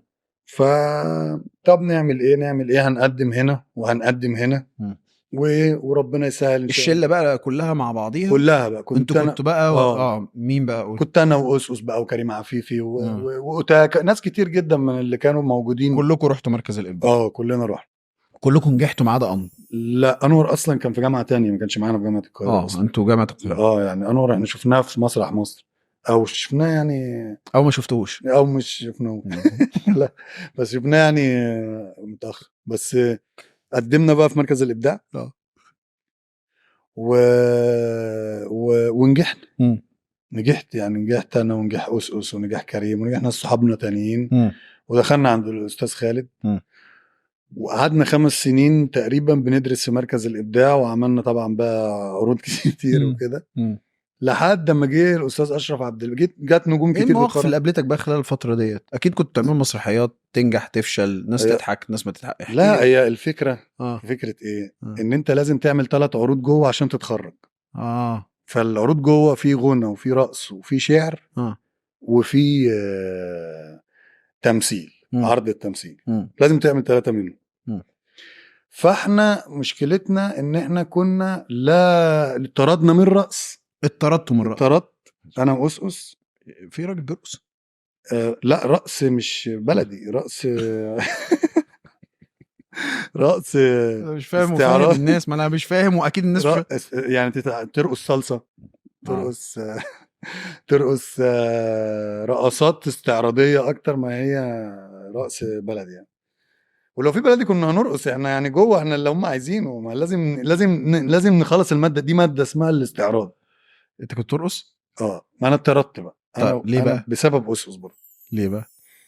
هو اسس ما ينفعش تقف جنبه، فاهمني؟ يعني احنا لما جت بروفات الرقص، انت بتتكلم بقى العيال ما شاء الله بقى يعني جايين جاهزين ولابسين ما شاء الله بقى الشرابات اللي هي على البناطيل، عارف انت الشياكه، جايين بقى خلاص دول بتوع الحته دي، بتوع الحته دي ومش عارف ايه الشباب وبتاع وكده. واسقس جاي لابس تيشيرت الاسماعيلي بتاع صعيدي في الجامعه الامريكيه، اللي هو اللي كان بيقول لها خليك فريش احنا في رحله، عارف التيشيرت ده؟ ما ينفع، كانت بدله لونها اصفر، تيشيرت ايوه الاسماعيلي، التيشيرت بتاع الاسماعيلي، ايوه في البحر لما وانا كانوا لابس ترنج، فاكر جاي حصه العاب، فاحنا شكلنا وسط الناس لازم يطلعونا بره. هو الراجل شافنا كده، لنا انتوا بتعملوا ايه كده؟ يعني قلنا له ما اعرفش يعني، شوفنا جربنا. قال لك لا انتوا ما في، وبعدين فاهم تروحوا تحترفوا في الدوري. جربنا كده دقيقتين، لا بقى طبعا انت بتتكلم اسس بيرقص يعني رقص يعني خلاص، وانا نفسي وانا طويل يجي مني، بس بردك مع بعض كومبو على بره. كانت ايه الرقصه فاكرها؟ اي حاجه يعني، اي حاجه كده، اي حاجه تحرك، مفيش قلنا له عايزين نتعلم. يعني احنا مش عايزين بقى مننا الماده دي وبتاع، ما عندكش بنات تعلمنا بالظبط. وبعدين انت هتخرجنا، فاحنا الفتره دي مش هنيجي المركز، هنروح فين؟ رحنا في داهيه كده. المهم مشينا، جه قبل بالظبط حظنا بقى، شوف بقى ربنا لما هو انت بردك عايز ان انت تتحط في الحته اللي بتحبها. قبلها بيوم استاذ خالد كلمنا وقال لنا انا عايزكم تيجوا، انا هعمل فواصل بين الرقصات الاستعراضيه ديت، وعايزكم انتوا اللي تمثلوا، وعامل فكره ان ده قصر فيه اشباح وانتوا الامن بتاعه وكده، وانتوا اللي هتمثلوا الفواصل دي، الفواصل وتعالى هات اسس وهات كريم وتعالوا اعملوا لي انتوا الثلاثه. احنا الثلاثه مثلنا في العرض ده. العرض ده مصر كلها جت اتفرجت عليه. الاستاذ عادل امام جه اتفرج عليه، والله ما شاء الله. واستاذ احمد حلمي جه اتفرج عليه، ونجوم كبيره قوي قوي جت اتفرج عليه. فرحت لك ما شاء الله، مبروك. الله يبارك فيك برضه. انا عايش معاك لحظه بلحظه، فبارك لك على كل حاجه بتحصل، كل حاجه بتحصل في حياتك، وانا محسسك ان هي لسه بتحصل. ايوه انت بتحكي بشكل سينمائي، فانا معاك بالظبط. ببارك لك على كل خطوه. بالظبط. حد بارك لك عليها قبل كده؟ لا بس خلاص انا بارك لك عليها. يلا يا باشا اتفضل. الله يبارك فيك والله. بس جه من ضمنهم جه الاستاذ اشرف عبد الباقي. الاستاذ اشرف عبد الباقي شافنا. كانت مسرحيه ايه تفتكرها؟ اسمها اين اشباح. اين اشباح. وكانت مكسره الدنيا في الحته دي، سبحان الله. ونجوم كتيره زي ما بقول لك، الاستاذ عادل امام جه اتفرج عليه. يعني انت في يوم لان انا زي ما بيقولوا لنا ده استاذ عادل امام جاي يتفرج، يا لهوي بتتكلم في حاجه عظمه. انا بالنسبه لي عادل امام هو يعني اللي انا شايفه قدوه في الحته دي. ما انت راجل كوميديان فعايز تطلع، فهو أنا هو الزعيم. عايز ابقى الزعيم، عايز ابقى عادل امام مش ممكن. هيشوفنا لدرجه ان ده اوحش يوم مثلت فيه في حياتي. ما مش عارف امثل. ليه بقى؟ من كتر ما انا عايز ابقى كويس. ضغط، مضغوط، والراجل قاعد في وشي، والمسرح ده كان صغير مش مسرح كبير. الكراسي لازقه فينا. ايوه مفيش. دخلت بص، هو المفروض وانا انت بتمثل ما تركزش مع الجمهور طبعا، عشان ممكن حد يبقى نايم، حد مثلا بيعمل حركه ما تبصلوش في عينه. يحبطك. بص اجمالي كده صح. يعني بتبص كده انت مش باصص. ايوه انت باصص بس انت مش شايف، مندمج في اللي انت بتعمله. ما قدرتش ما ابصش في وش عادل امام، ما قدرتش. صعب. عادل امام انت بتتكلم في تاريخ مش طبيعي، تاريخ طلوعنا كلنا ونشأتنا وقبلينا الزعيم. فانت فاهمك على فكره. فاهمك يعني. وش جه في وشه فراحت انا عايز اشوفه. برضه مش عارف انا مش عايز امثل قد ما انا عايز اشوف وشه. شفت وشه سرحت سنه تهربت. لا سرحت. انا شفت افلام كتير فاهم في 10 ثواني دول شفت بقى الارهاب والكباب، وشفت المنسي، وشفت حنفي القبهه، وشفت سلام يا صاحبي. ما عرفتش امثل. والواد سيد الشغال لا ما عرفت. ومسرحيات انت بتتكلم بقى في اعظم مدرسه المشاغبين، والواد شاهد ما شافش حاجه رمضان فوق البركان، وبتتكلم بقى تاريخ كبير بقى، وكان وحاجات كتيره زي التجربه الدنماركيه والحاجات اللي هي الاخرانيه. ما مش عارف بقى. فخرجت من اول مشهد تايه حتى بنفوق بعض، يا ابني ركز يا ابني مش عارف ايه يا ابني مش عارف. دخلت بقى بعد كده عايز ابقى كويس قوي. ف باص راح هربت انا بالنسبه لي انا بمثل غلط. طب الناس بتضحك اللي وكل حواليك حاجه. اصل خد بالك انت خلاص انا فهمت برضو انت اصلا مش عارف انت في انهي حته على فكرة يعني. فممكن تكون انت كويس بس انت كنت متخيل ان انت مش ما هو ده بقى المفاجاه اللي انا اتفاجئتها لما قابلت بقى استاذ عادل ومثلت معاه. شفت بقى انا بقول لك اهو هي دي بعد فتره بعد سنين بقى كنت كده لسه ما مثلتش في المستوى الاحترافي. كل ده في الاوبرا يعني. فقال لك ايه بقى هو لما انت مثلت؟ هو جابني معاه في المسلسل فقعدت معاه. فبعد فتره ده كان مسلسل كان اسمه استاذ ورئيس قسم. ايوه. فبعد فتره لقيته بيحبني جدا. وكل لما اجي ندولي علي ربيع علي ربيع يقعد معايا وبتاع وانا بعرف بردك ايه تلغيه فهو يتبسط ويبدا يقول بقى. خلي بالك اي كوميديان بيحب يحس ان هو بيقول افيهات والناس بتضحك. ما يحبش يقعد مع ناس يعني يعني انا قاعد مع ناس كلها ما بتضحكش. ايه ده؟ لا ما ينفعش. جرى ايه يعني؟ ومش في الليفل ده كمان يعني مش في ده توب ليفل يعني انت في الاخر خالص. فكان مبسوط وكان بيحبني جدا وكنت بقعد معاه وكده كتير. فسبحان الله. فالفواصل دي كانت فتحة الخير عليه. الفواصل اللي انت الفواصل اللي انا اطرد دي فتحة الخير. ايوه ان انت تطرد من الرأس بالظبط. شوف كل حاجة انت اتطردت منها كانت سبب في فتحة خير. انت شايف ان كنت ساعتها تقعد تزعل. انت اصلا بسم الله ما شاء الله انت حياتك كلها على الله ان شاء الله. ما هي ايه على الله. لا هي على الله. انا دي اصلا يعني هو ده حاجة جوايا ايمان بالجملة دي. انا عايش بيه على الله. ان هو ربنا سبحانه وتعالى شايف لي طريقي. وانا ما عليا ان انا غير ان انا ابقى راضي باللي بيجرى ولما اتحط في شغلانه اطلع اللي عندي. اطلع اللي عندي. تاخد الفرصه بفرصتها. انا دلوقتي بعمل خلاص فيلم اطلع اللي عندي. ليه؟ عشان الناس اللي بتحبني تفرح. انا برضو واخدها من زاويه برضو تانية. علي انت فيك فطره الناس بتاعت زمان قوي يعني. اللي يقعد معاك يتكلم معاك في التفاصيل دي يحس ان انت اكنك شخص من بتوع زمان. عارف الناس اللي هو يعني بالبلدي كده يقول لك ايه ده راجل بركه ده راجل على نياته ده راجل نيته انا حاسس ان ده الانطباع اللي واصلني من مش من دلوقتي طبعا لان احنا اصحاب. فانا في قعداتنا الكتير اللي قبل كده وبعدين بلاحظ حتى كمان في بره الهوا انت بتتكلمش على حد وحش. لا يعني ما عندكش الحته ديت يعني. احيانا في المنافسه بيبقى غصب عن الواحد بيبقى شايف ناس بتاذيه او ناس بتتصيد له حاجه او ناس بتزق عليه سوشيال ميديا او ناس بتزق عليه هاشتاج او ناس بتزق عليه كذا كذا كذا. انت ما شفتكش بتشتكي او بتقول لا. او بتتكلم رغم انه ممكن بيتقال او مهما بلاقي حاجات من دي بالنسبه لي بتبقى برضو يعني هي لحظه ببقى ماشي بيها في الشارع كده وبقول لربنا بقى سبحانه وتعالى. بتقول له ايه؟ بشكر ربنا يعني. يعني انا بتحط كلنا بنتحط في لحظه بتحس الدنيا كلها ازاي يعني. ليه كده؟ ايه اللي حصل يعني؟ مش كده اللي هو يعني حتى وانا بعمل فيلم هو انا بعمل فيلم وانا نيتي ايه؟ نيتي ان انت تتبسط. ايوه. وبنزل كل يوم وبنتعب جدا وبنصور ب 18 ساعه وبنبذل مجهود ولازم طول يوم ابقى مبسوط مهما انا عندي ظروف عشان الناس تضحك عشان الناس تتبسط. فلو انا حظي ان انا مثلا عملت فيلم مثلا ما حققش الانبساط القوي ده فانا ما عملتش حاجه وحشه. ايوه عشان تهاجمني كده.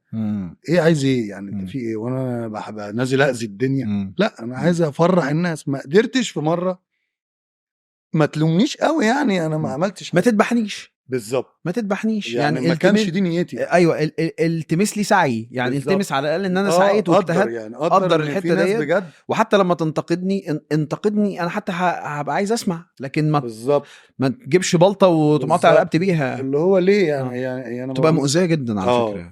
فساعتها بقول لربنا يعني سبحانه وتعالى مع نفسي كده. جه الاستاذ اشرف عبد الباقي وقال لك يلا بينا تياترو مصر الاول بعدين مسرح مصر. قال لي لا قبلها عملنا برنامج اسمه جد جدا مع استاذ اشرف وده كان فيه ضحك هستيريا والله. لان احنا ما كناش اتشهرش قوي جدا ده. بس كناش معروفين وكنا بنخش على الضيوف اللي هو كان بيجيب نجوم ممثلين يعمل معاهم برنامج. كنا نخش عليهم ان احنا بقى نعمل مقلب فيهم كده وبعد كده تياترو مصر. وتياترو مصر كان بقى هو عملت انت هنا البداية كنت بقى. راس حرب التياترو مصر، يعني تياترو مصر ومسرح مصر ناس بتحب كل النجوم بتوع مسرح مصر وحباك وحبة التجربة، انما علي ربيع نور قوي يعني. الناس حب علي ربيع وشايفاه في حتة معينة. الحمد لله، بس هو بسبب اللي حواليا وبسبب استاذ اشرف. الجميل بقى في الموضوع انه انا كنت بحس ان الراجل بيوسع لكم. طبعا يعني لا اشرف عبد هو الباقي نجم كبير، هو راجل اسم نجم كبير ان هو يفرش الافيهات ليكوا طبعا. ويستناكوا انتوا اللي تضحكوا، ويبقى يطلع في مسرحيات يطلع منها حاجات قليله فيسند، هو حاسس ببروجكت كبير وهو ساهم في ان كل النجوم دي تطلع. احكي لي أيوة بقى القصه طبعا دي كلها طبعا. عامله ازاي، وايه المواقف اللي ما بينك وبين استاذ اشرف؟ لا ده مواقف كتير جدا بقى، ده انت عايز لك كده حلقتين 3 احكي اللي في بالك. هو اولا طبعا استاذ اشرف نجم فعلا كبير جدا و... وانسان جميل جدا، يعني انسان جميل. وان هو يعمل كده، ان هو يفكر ان هو يعمل مشروع بناس ما حدش يعرفها ويطلعوا يطلع بيهم على المسرح ويقف وسطهم، خلي بالك دي مش سهل حد يعملها. لا مش سهل. انت لو رحت لعبت كوره مع 5 6 شباب ما عرفوش يلعبوا انت هتقوم تمشي. ايوه صح. انا ايه جاي العب مع مين؟ خلي انت بقى مثلا نجم كبير وواقف مع شباب محدش عارف، ما حدش يعرفهم، وان انت تبقى مبسوط وبتديهم وانا معاكم. فهو بصراحه راجل بصراحه من الناس اللي التاريخ كده مش هينساه. يعني هو فوق نجوميته يزيد نجوميه على اللي بيعمله ده. ليكوا مواقف انتوا الاثنين على المسرح كتير، انا فاكر حاجات كتير. انا في مسرحيه دخلت مع استاذ اشرف وانا ماليش دور اصلا خالص، بس انا مش فاكر اسم المسرحيه، مش مهم اسم المسرحيه. فقال لي انت هتعمل الصبي بتاعي، هو كان طالع حرامي داخل يسرق بيت، وقال لي انت هتعمل الصبي بتاعي. اتفرجت عليه. طب انا بقول ايه؟ ما فيش حاجه بقولها. كل اللي انا عملته ان انا عملت الشخصيه دي ان انا مطيع جدا للمعلم بتاعه. ايوه كنت انت اللي بترصد له الطريق رايح جاي المفروض. حاجه زي كده. فكنت انا بقول كلمتين لدرجه ان هم بقت الجمهور يقولهم وبقوا سكسيهات على طول. كل ما اقولها سكسي لانها بتيجي في اماكن مظبوطه. كنت بقول ايه؟ منبهر جدا بالمعلم. وانا انا بقول الكلام ده لاني ماليش كلام اقول.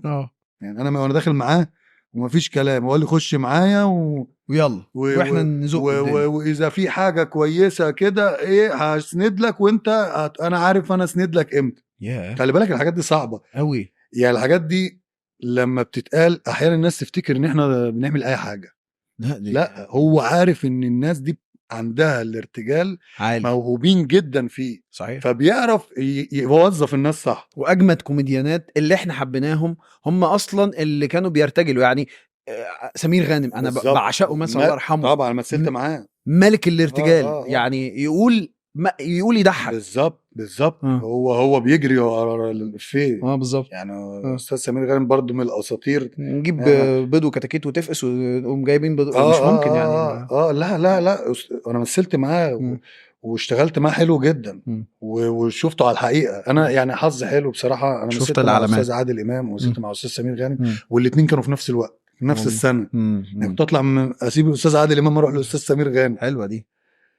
فان انت تشتغل مع الناس دي اتعلمت منهم. قول لي الافيه السوكسي الافيه بقى بتاع استاذ اشرف. المهم دخلت فاستاذ اشرف يقول لي احنا هنسرق البيت ده يا مش فاكر بقى كان اسمه ايه. فاقول له بس من اعجابي بالفكره. ايوه طبعا انا مفيش كلام، خلي بالك انا مفيش كلام اقول، فمفيش حاجه، فانا بقول تمام. فيقول لي بس لما هنسرق هنيجي بقى ايه هننط من الشباك ده فاقول له يا سلام. بس هم دول ويا سلام. بعديها انت لا مش قلت لي مفيش حد في انت بقت لما بتتقال في مكانها. ايوه بقت بتضحك لحد ما البوليس ما جه. بقى اهي زي ما انت اهي كده اللي انت قلته ده. يا ابني مش عارف ايه يا سلام. ده احنا هنتمسك دلوقتي. هو بيقول ده احنا هنتمسك دلوقتي، اقول له يا سلام. ايوه فبقت ده المشهد ده انا شفته وموتني من الضحك. مستحيل ده يكون مش مكتوب. لا مش مكتوب. هو المؤلف هيكتب وسلام. لا ده هيجيبها ازاي دي وهيكررها ازاي؟ لا مش مكتوبه ولا دوري مكتوب ولا اي حاجه. زي مسرحيه تاني برضو ما كانش ليا بردك دور فيها، كان في الاول ودخلت بقول كلمه واحده بس بقولها كذا مره في اماكن برضو معينه، اللي هي اهل البلد مش هيسكتوا عتريس. انا هو عامل عتريس وانا بحذره دايما، فانا طالع بحذره طول الوقت بس كل ما يعمل حاجه اقول اهل البلد مش هيسكتوا عتريس. راح يعزي فبيعزي فجيه عندي اهل البلد مش هيسكتوا عتريس، فتجيب ضحك. خلاص بقى بقت في اماكن مش في اماكنها فبتجيب ضحك. فدي طريقه برضو في الكوميديا اسمها اللازمه. انك ازاي دي كان بقى ايه يعملها بقى الناس زمان برضو. استاذ عبد المنعم مدبولي وفؤاد المهندس كانوا متميزين قوي فيها، ان هو يحط لك كلمه واحده ويكررها في اماكن عكس مكانها فتضحك، فتبقى مش بتضحك عادي. دي بتبقى هستيريا في المسرح. صحيح. يعني دي من الحاجات ايه هو ايه يا ولد. ايه هو يا ولدي بقى. دي طبعا احكي لي بقى قصه طبعا. احكي. دي طبعا كنا احنا بنعمل مسرحيه وكانت المسرحيه مش عجبانا قوي واحنا بنعملها وخلاص فاضل بنقرا كده كلنا مع بعض. احنا قبل اي مسرحيه ساعتين بنقرا مع بعض بنراجع، حد عايز يقول حاجه حد. انا ما كنتش عامل المعلم اللي انا طلعت بيه ده اصلا. لا ما كنتش المعلم ده. لا كنت طالع واحد عادي شغال في القهوه اللي هي بتاعت اللي كانت في المسرحيه. قبل العرض بالظبط بساعه كده حسيت ان انا مش هينفع اطلع بالمنظر ده والله. مش راكبه معاك. مش راكبه معايا ومش عاجبني دوري وقلت لازم اعمل شخصيه بسرعه. قمت داخل اوضه داخل الكوافير قلت له بيض لي شعري. دخلت الملابس قلت لهم عايز جلابيه عايز كرش. عملوا لي كرش لبست الجلابيه بيضت شعري. قمت داخل لقوني وهم بيقروا الفاتحه لقوني عامل كده. ضحكوا جدا. ايه يا ابني بيقروا الفاتحه ده اللي هم خلاص داخلين. خلاص داخلين ده خلاص داخلين خلاص. ده ريسك رهيب يا والله دي حاجه مخيفه. خلاص بقى هو انت بتتكلم في يا تصيب يا تخيب. ايوه بس ده مش مربوط بيك انت بس، ده انت مربوط بالمسرحيه كلها بالظبط. فانت لازم يبقى في رابط ما بينك وبين كلهم. دي صعبه قوي لان انا الكلام اللي كنت بقوله وانا صبي القهوه مش ما ينفعش وانا المعلم طبعا. بس فدخلت عملت المعلم الزينخ كان اسمه المعلم الزينخ. فدخلت فانا كلامي مش راكب. فانا هم لازم اديهم كيو مني ان انا مش عارف انا بقول ايه دلوقتي. فانتوا الحقوني. فهي هو يا ولدي جت من الحته دي. احلف بالله. بالظبط. والله يعني ايه هو الافيه ده. كنت بتقول لهم انا مش ان اتصرفوا الحقوني لان دي جمله مش منطقيه. ايه هو هي يا ولدي. والناس تضحك. هي الناس بتضحك لان انا بقولها. هو الناس ما تعرفش ان انا اللي بحكيه لك ده. الناس ما تعرفش القصه دي. الناس عارفه ان انا عامل المعلم. انا عامله برضو عامله منفوخ قوي مفروض. فاللي هو انت هتيجي تقعد هنا تقول لي وتعيد لي ايه هي يا ولا. انا بقولها عشان هو يتكلم في القصه بتاعت العرض لان انا خلاص خارج بره الموضوع. هقول ايه فهو يضحك. كان حمدي كان مصطفى وكده وكانت الناس اللي موجوده يضحك ماشي تمام يا معلم يا ابراهيم. فينادي حد يخش له ونبدا. انا اقوم جاي ايه تاني اقوم قايل حاجه بعدين خلاص اللي قلته واللي جاي مش معاك. فراح ايه هو هي. فبقت الناس بتضحك جدا وانت كل مره بتلحنها لحن مختلف. الحنها والناس فاكرينها لازمه انا اعملها ان انا عملت كده كتير. فبقت الناس هو جاحد برضو عالي بصراحه جاحد. هي الفكره في فكره ان انت يا اخي ده انا قلبي يقف. مفيش انت كنت بتخرج ده مسرح. مسرح جمهور كومبليت جمهور وبتتسجل مفيش كرسي فاضي. ولو انا بوظت الدنيا مش هيسيبوني بقى اصحابي بقى استاذ اشرف بقى دي كارثه هيعمل معانا مشكله. لكن كانت هي الشجاعه وانا عشان مثلت في الجامعه وعندي في الجامعه ليكوا مشاهد برضو تانية كتير. ان انا بفتكرها هو كمان لما كنت عامل صياد او عامل ساعات بيتسحب منك الرخصه في الميه حاجه شبه كده. ده الموقف ده انا نسيت فيه بجد. ما هو واضح بقى. ما انا لا ده انا نسيت اول جمله اقولها. اول جمله اصلا. اول جمله دي وحمدي عمال بيضحك. اول جمله لازم اقولها عشان حمدي بيقول افيه. فدي اول حاجه. فانا دخلت قعدت اصفر بالصفاره كن يا ابن المركب دي على جنب. كن يا ابن المركب دي على جنب. تمام ماشي بعد الكن المركب ده.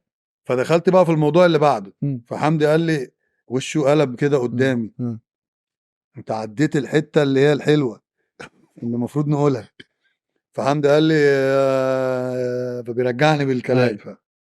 ويرجعني ليه ده؟ انا مش فاكر ان انا ناسي. ايوه، دي اغرب بقى طريقه نسيان فانت مش فاكر ان انت اصلا ناس، اصلا. انت فاكر ان انت مكمل. بالظبط وهو الحته الحلوه اللي فيها نضحك دلوقتي من انت بالظبط عديتها. بالظبط لدرجه ان انا قلت له لا مم. انت ما تضحكش، ما تزودنيش قدام الجمهور. مم. فصلت بقى خالص خلاص فعلا خالص. بجد والله. قلت له لا انت، ما انت عايز الناس تضحك عليا. اه لا انا مش فاكر ان انا ناسي.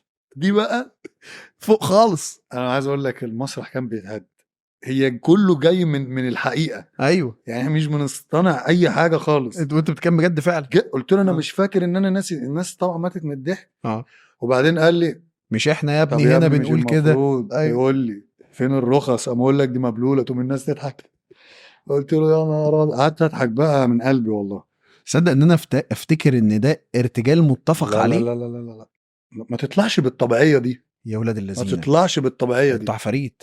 ودي حصلت حظنا يوم التصوير امم فاتصورت، يعني ما حصلتش قبلها بيوم فثبتناها عملناها تاني. لا لا هي هي اتصورت يوم فهي راحت. بالظبط. فهي بتبقى اه بص حاله.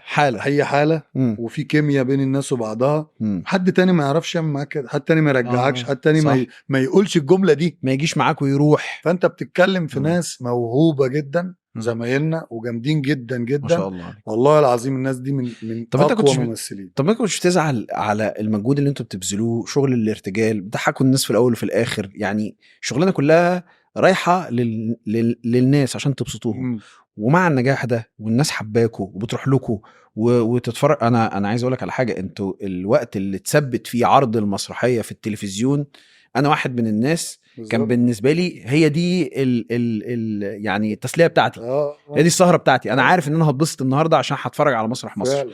طيب كان في نقد شديد قوي وعنيف عليك مم. واتهام للاستاذ اشرف عبد الباقي ان ده مش مسرح وده مش شكلنا وده، مم. استقبالك ايه للموضوع ده؟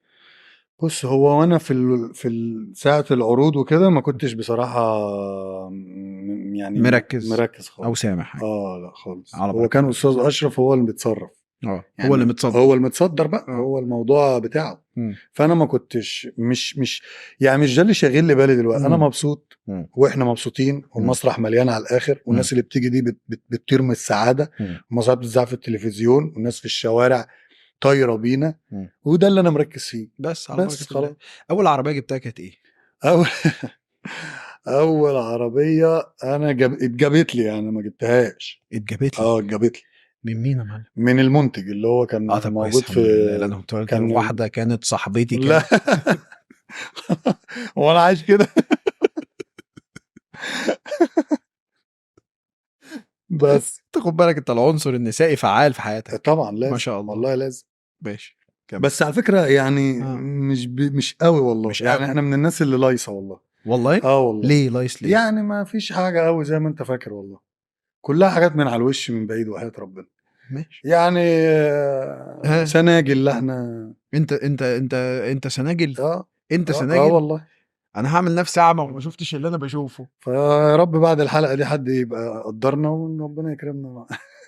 خلاص يا جماعه اهو الراجل بيعلن اهو في ان فايق ورايق الراجل سنجل، مفيش بعد كده. فيا ريت الناس تركز معانا شوية عشان احنا ايه الايام اللي جاية مش صعبة. والناس اللي بتلعب معاهم تنس يا معلم ايه؟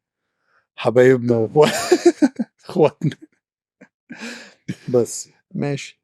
اول وقفنا عربيه في بقى جابها لك منتج نقطه، يلا باشا. هو جابها لي ليه بقى؟ ليه؟ انا كنت بخرج من المسرح، كان في اكتوبر المسرح، انا كنت ساكن في فيصل. ايوه.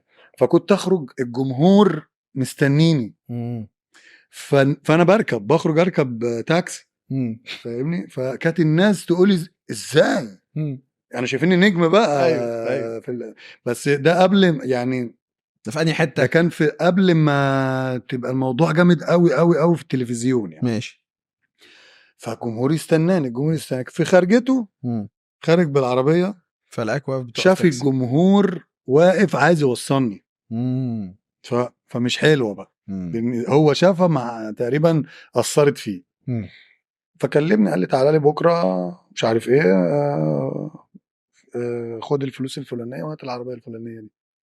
بس جابها لي عشان اروح مش وارجع. عايز تقول اسم المنتج؟ ما اعرف المنتج كان اللي جاب لك العربيه كان تقريبا استاذ محمد عبد الحميد تقريبا. اوكي انت نسيت اسمه. ده جاب لك لا عربيه. هو تقريبا استاذ محمد عبد الحميد عشان من زمن الزمن، بس انا ده خايف جاب لك عربيه هو تقريبا. ماشي. يعني انا قال اسمه صح اكيد. انا لو حد جاب لي لوليتا وانا صغير هبقى فاكر. ايوه وانا فاكره اهو، بس عشان لو غلطت يبقى انا قلت برضو ماشي. يمكن ممكن بس 90% يمكن يمكن شهر يمكن. انت عارف ان دي كانت قصيده طويله.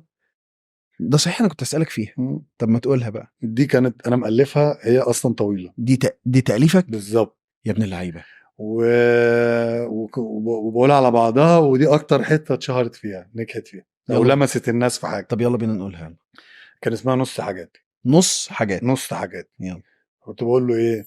سايب نص حاجاتي في حته وماشي بنص حاجاتي التانية، رايح شبه جزيره بومبا، حته بعيده ورا المانيا، رامي نص همومي ورايا. انا كنت يعني هي نص في كل حاجه. رامي نص همومي ورايا، نص حاجاتي، العربيه والتليفون حتى ساعاتي. هقعد فتره حتى هسيب الدواء والقطره، هقعد شهر يمكن اكتر لسه بفكر، هقعد سنه يمكن اكتر لسه هفكر، هقعد سنتين يمكن اكتر. وقال لي هتقعد اكتر، تقول لسه بفكر.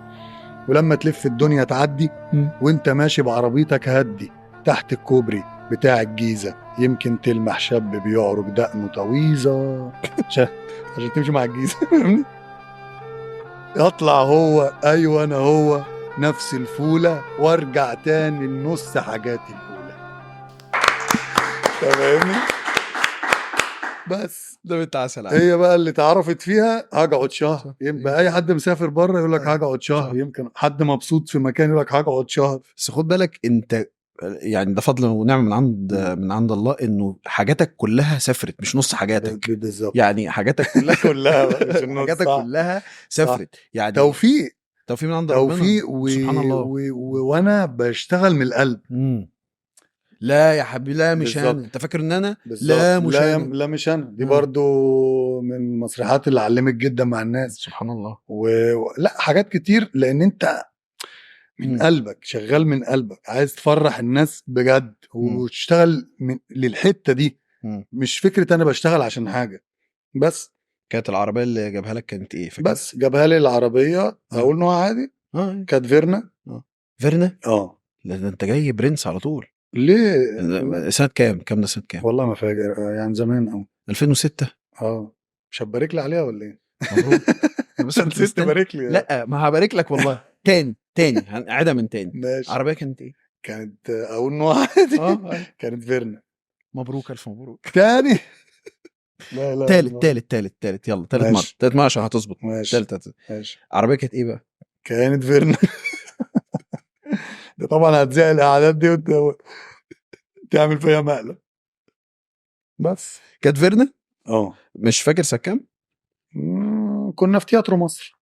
احسب بقى طب 2006 2005 في الحته دي. لا وانا كنت خايف عليها اول عربيه دي. ايوه ده كان اختراع في الوقت. الفيرنا ده كان اختراع عربيه بتكييف. لا عربيه بتكييف. انا فعلا انت لو 2006 2007 توديني وتجيبني وما اطلعش اقف ايوه بس دي كان حاجه جامده جدا ما شاء الله. ما عدتش انت على 27 وال 28 وال 32 وال 31 دي كانت مخمضه يابا. لا بس انا عديت ركبت جميع انواع المواصلات بقى قبليها. ماشي. بس انت هتلاقي ليك في الجبال علامات طبعا في الميكروباص الفولكس بتاعك. انا ركبت كل المواصلات. لا بس انت اشهر ميكروباص بتاعنا اللي هو بتاع فيصل ده. الفولكس ده اللي هو رايح لا ده ياما نمنا فيه ده. تابوت الموتى. وانا نفسي افهم ليه مصرين ان هو يبقى 4 وهو 3. لا بقى انت خد بقى هو حاجه مميته. كده كل حاجه ركبتها. يعني ركبت الميكروباصات دي، الاتوبيسات ده. الاتوبيسات دي انت كنت مدرستك في ثانوي فين؟ كانت في المساحه فيصل، كان اسمها احمد لطفي. احمد لطفي السيد. اوكي. دي برضك اتعلمت فيها حاجات كلها بلطجه. دي كانت يعني تقطيع وشوش. كان قبل وبعد بتشوف حاجات غريبه. ايه بقى قبل وايه وبعد؟ كان في بقى يعني قصص جامده. بس انا الاتوبيسات شفت فيها اتعلمت، يعني شفت الدنيا في الاتوبيسات دي. ايه بقى؟ كان في اتوبيس كنت انا بلعب كرة في العباسيه. كان في اتوبيس بيجي من الهرم. كان اسمه 924 بيقولوا العباسيه. طبعا الاحمر الكبير ده. الاحمر ما كان في كذا اتوبيس كده كانوا مشهورين 924 لانه دايما بيجي زحمه. 30 الله عليك. 30 عشان كان بيروح رمسيس وبيطلع على 100 عقبه. 988 عشان كان بيطلع 100 عقبه فكان بيوديني النادي. فانا عارف بالظبط الاتوبيس ده. بعدين على كبر بقى كان في 3 تلاتات بيطلع من كفر الجبل يطلع بالظبط. الله ينور. بالظبط. ما انت هنا من نفس المنطقه. نفس المنطقه. كان بيجي زحمه جدا. فانا ابقى واقف وده بعدين بقى ده ما بيروحش العباسيه على طول. ده بيعدي على مصر كلها قبل ما يروح العباسيه. فانت رحله طويله بيعدي بقى بياخد كل الهرم وينزل. فبتشوف كل الناس وكل الوشوش وكل الانماط. ففي حاجات جوه دماغي استفدت بيها كتير وانا بمثل. طبعا بسبب الاتوبيس ده. طبعا. بعدين وهو راجع بقى كان بيبقى فاضي. فكنت بقى الحمد لله اروح الموقف اخده من الموقف بس فاقعد على كرسي. اول ما اجي اقعد على كرسي ما بتكملش كتير عشان في حد جديد. الله ينور عليه. ده انت عشت الاجواء دي. تلاقي ست كبيره جايه كده خلاص وما بتعملش حاجه. هي بالظبط. فانت اقعد يا حاج ده لحق لحد ما بقيت انام. اول ما اطلع الاتوبيس ده اقوم ضارب الشنطه ونايم. اصحى فين؟ اصحى عند اقول لاي حد يجي ما يجيش. انا ما فيش. فلا عشنا يعني الحاجات دي هي اللي خلت جوانا. فرقت كتير. خلت جوانا قصص. طيب هوصل معاك لاخر محطه لان انا بشوف فيها تطور كبير جدا جدا على صعيد تفكيرك. الفيلم الاخير على الماشي. على الماشي انت حبيت تعمل فيه شكل غير الشكل اللي دايما علي ربيع بيطلع فيه. ودي كان فيها مجازفه كبيره. علي بيطلع بنمط معين في الكوميديا. انت حبيت تعمل حاجه يبقى فيها شويه سايكو صح كده. شويه سايكو وشويه دراما وتضحك المواقف وتضحك فيها المواقف. شفت ازاي التجربه دي وليه اقدمت عليها؟ وهل حاسس ان انت تقدر تعملها تاني ولا طالما يا جماعه اللي بيضحكوا ده الضحك الصرف المباشر انا هعمله؟ لا هو لازم طبعا ان انت بتطور كل فتره. لا انا عايز اعمل فكره يكون فيها قصه اكتر فيها حاجه الناس برضو بتطلب ده وعايزين يشوفوا. يقول لك ايه احنا عايزين كوميديا بس يبقى فيها قصه حلوه. صح. عايزين نتشد القصه حلوه مع الكوميديا اللي بتحصل. فلا هعمل كده تاني طبعا اكيد وهعمل حاجات اكتر من كده بكتير. بس ربنا يوفقنا وان هي تحقق نجاح كويس يساعدك ان انت تقدم كده تاني.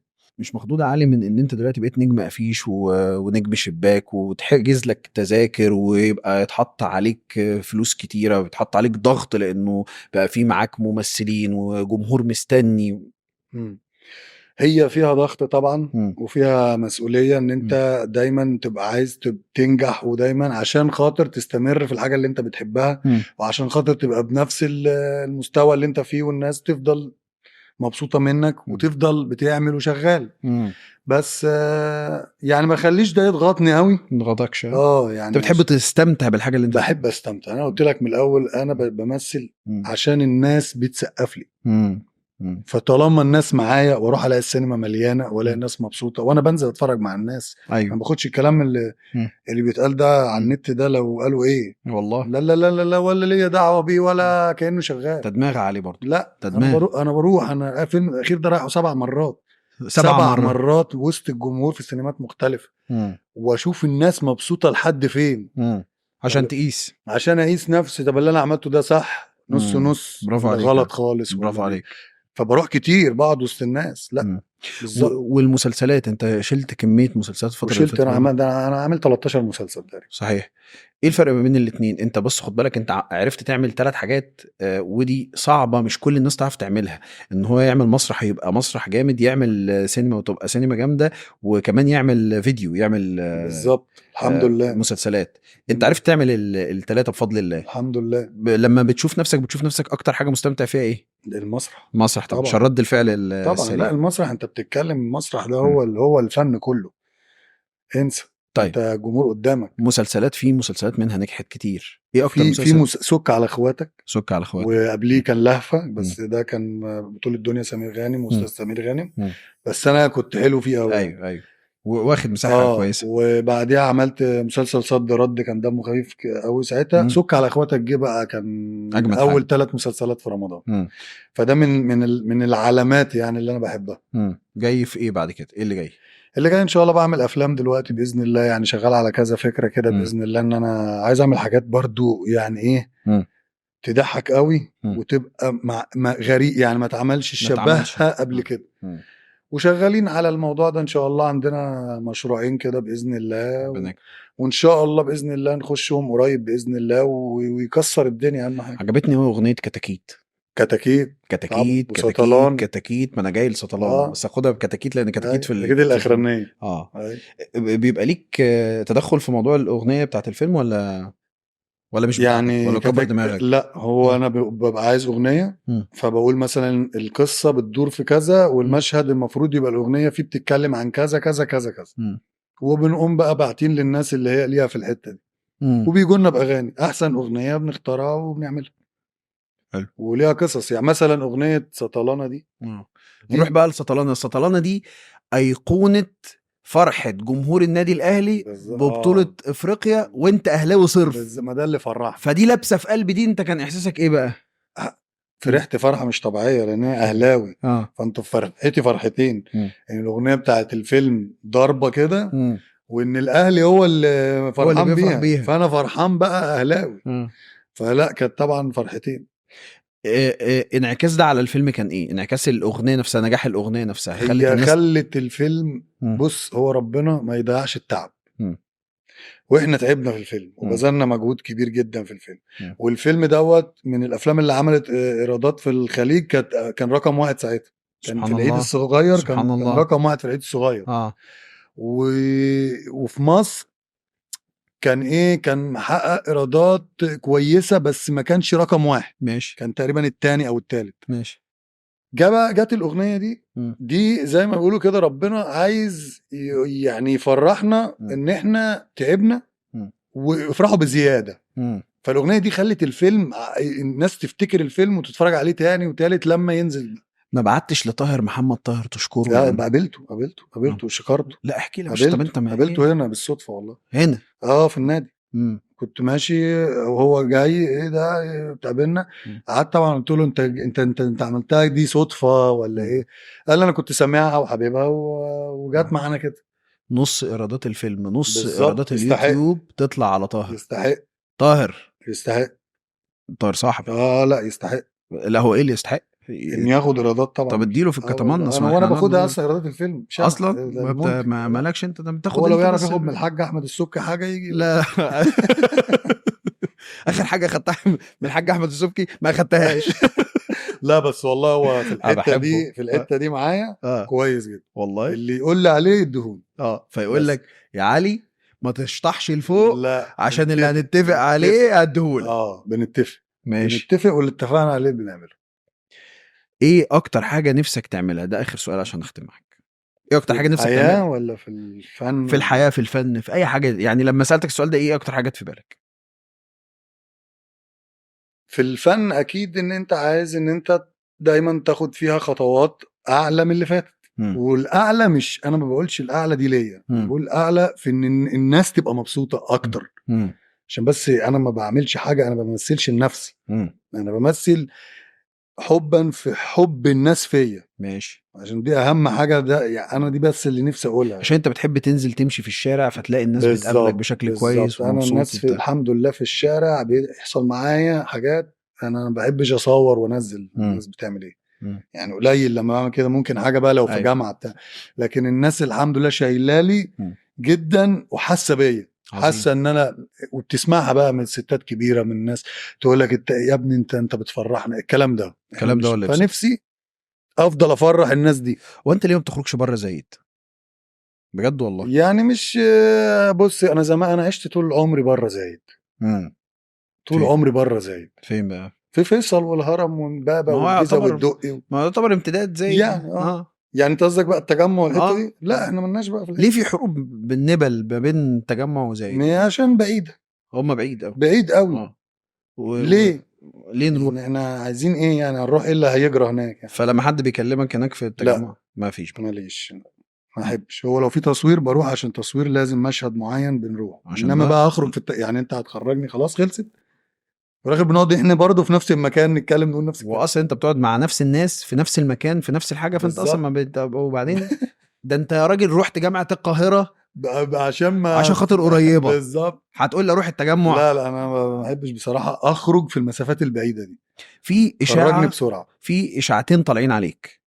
في اشاعات طبعا ده احنا اتأذينا بسبب الاشاعات دي كتير والله. اشاعه اولانيه علي ما بيحبش يركب طياره. دي اشاعه متأفوره طبعا، والناس بتحب تضحك فبيقعدوا يأفوروا، انت عارف. ماشي. ده مش يقول لك بقى ويبداوا يخشوا بقى، ده ما بيحبش الموز، ده بيغسل الموز، ده بيجيب البرتقال ويبص لها من بعيد، فاهمني؟ الحاجات اللي بقى ايه، اللي هم الناس بتحب تأفور وتهرج في حاجات، بس الحاجات دي مؤذيه والله. طبعا. ليه بقى؟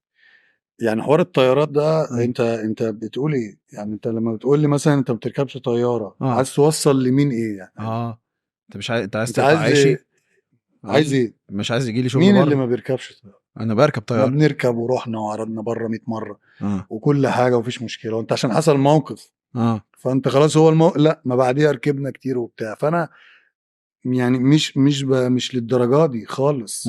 مش للدرجه، في ايه مش كده. طيب دي واحده خلاص دي قتلناها، دي ضربناها بالنار اهو طبعا دلوقتي الحاجات خلاص. اللي ضايقتني ووصلت بشكل وحش. والله العظيم. لا ده بجد والله بجد، واصله بشكل وحش. يقول لك لا ده مش هيجي ما من بابها كده.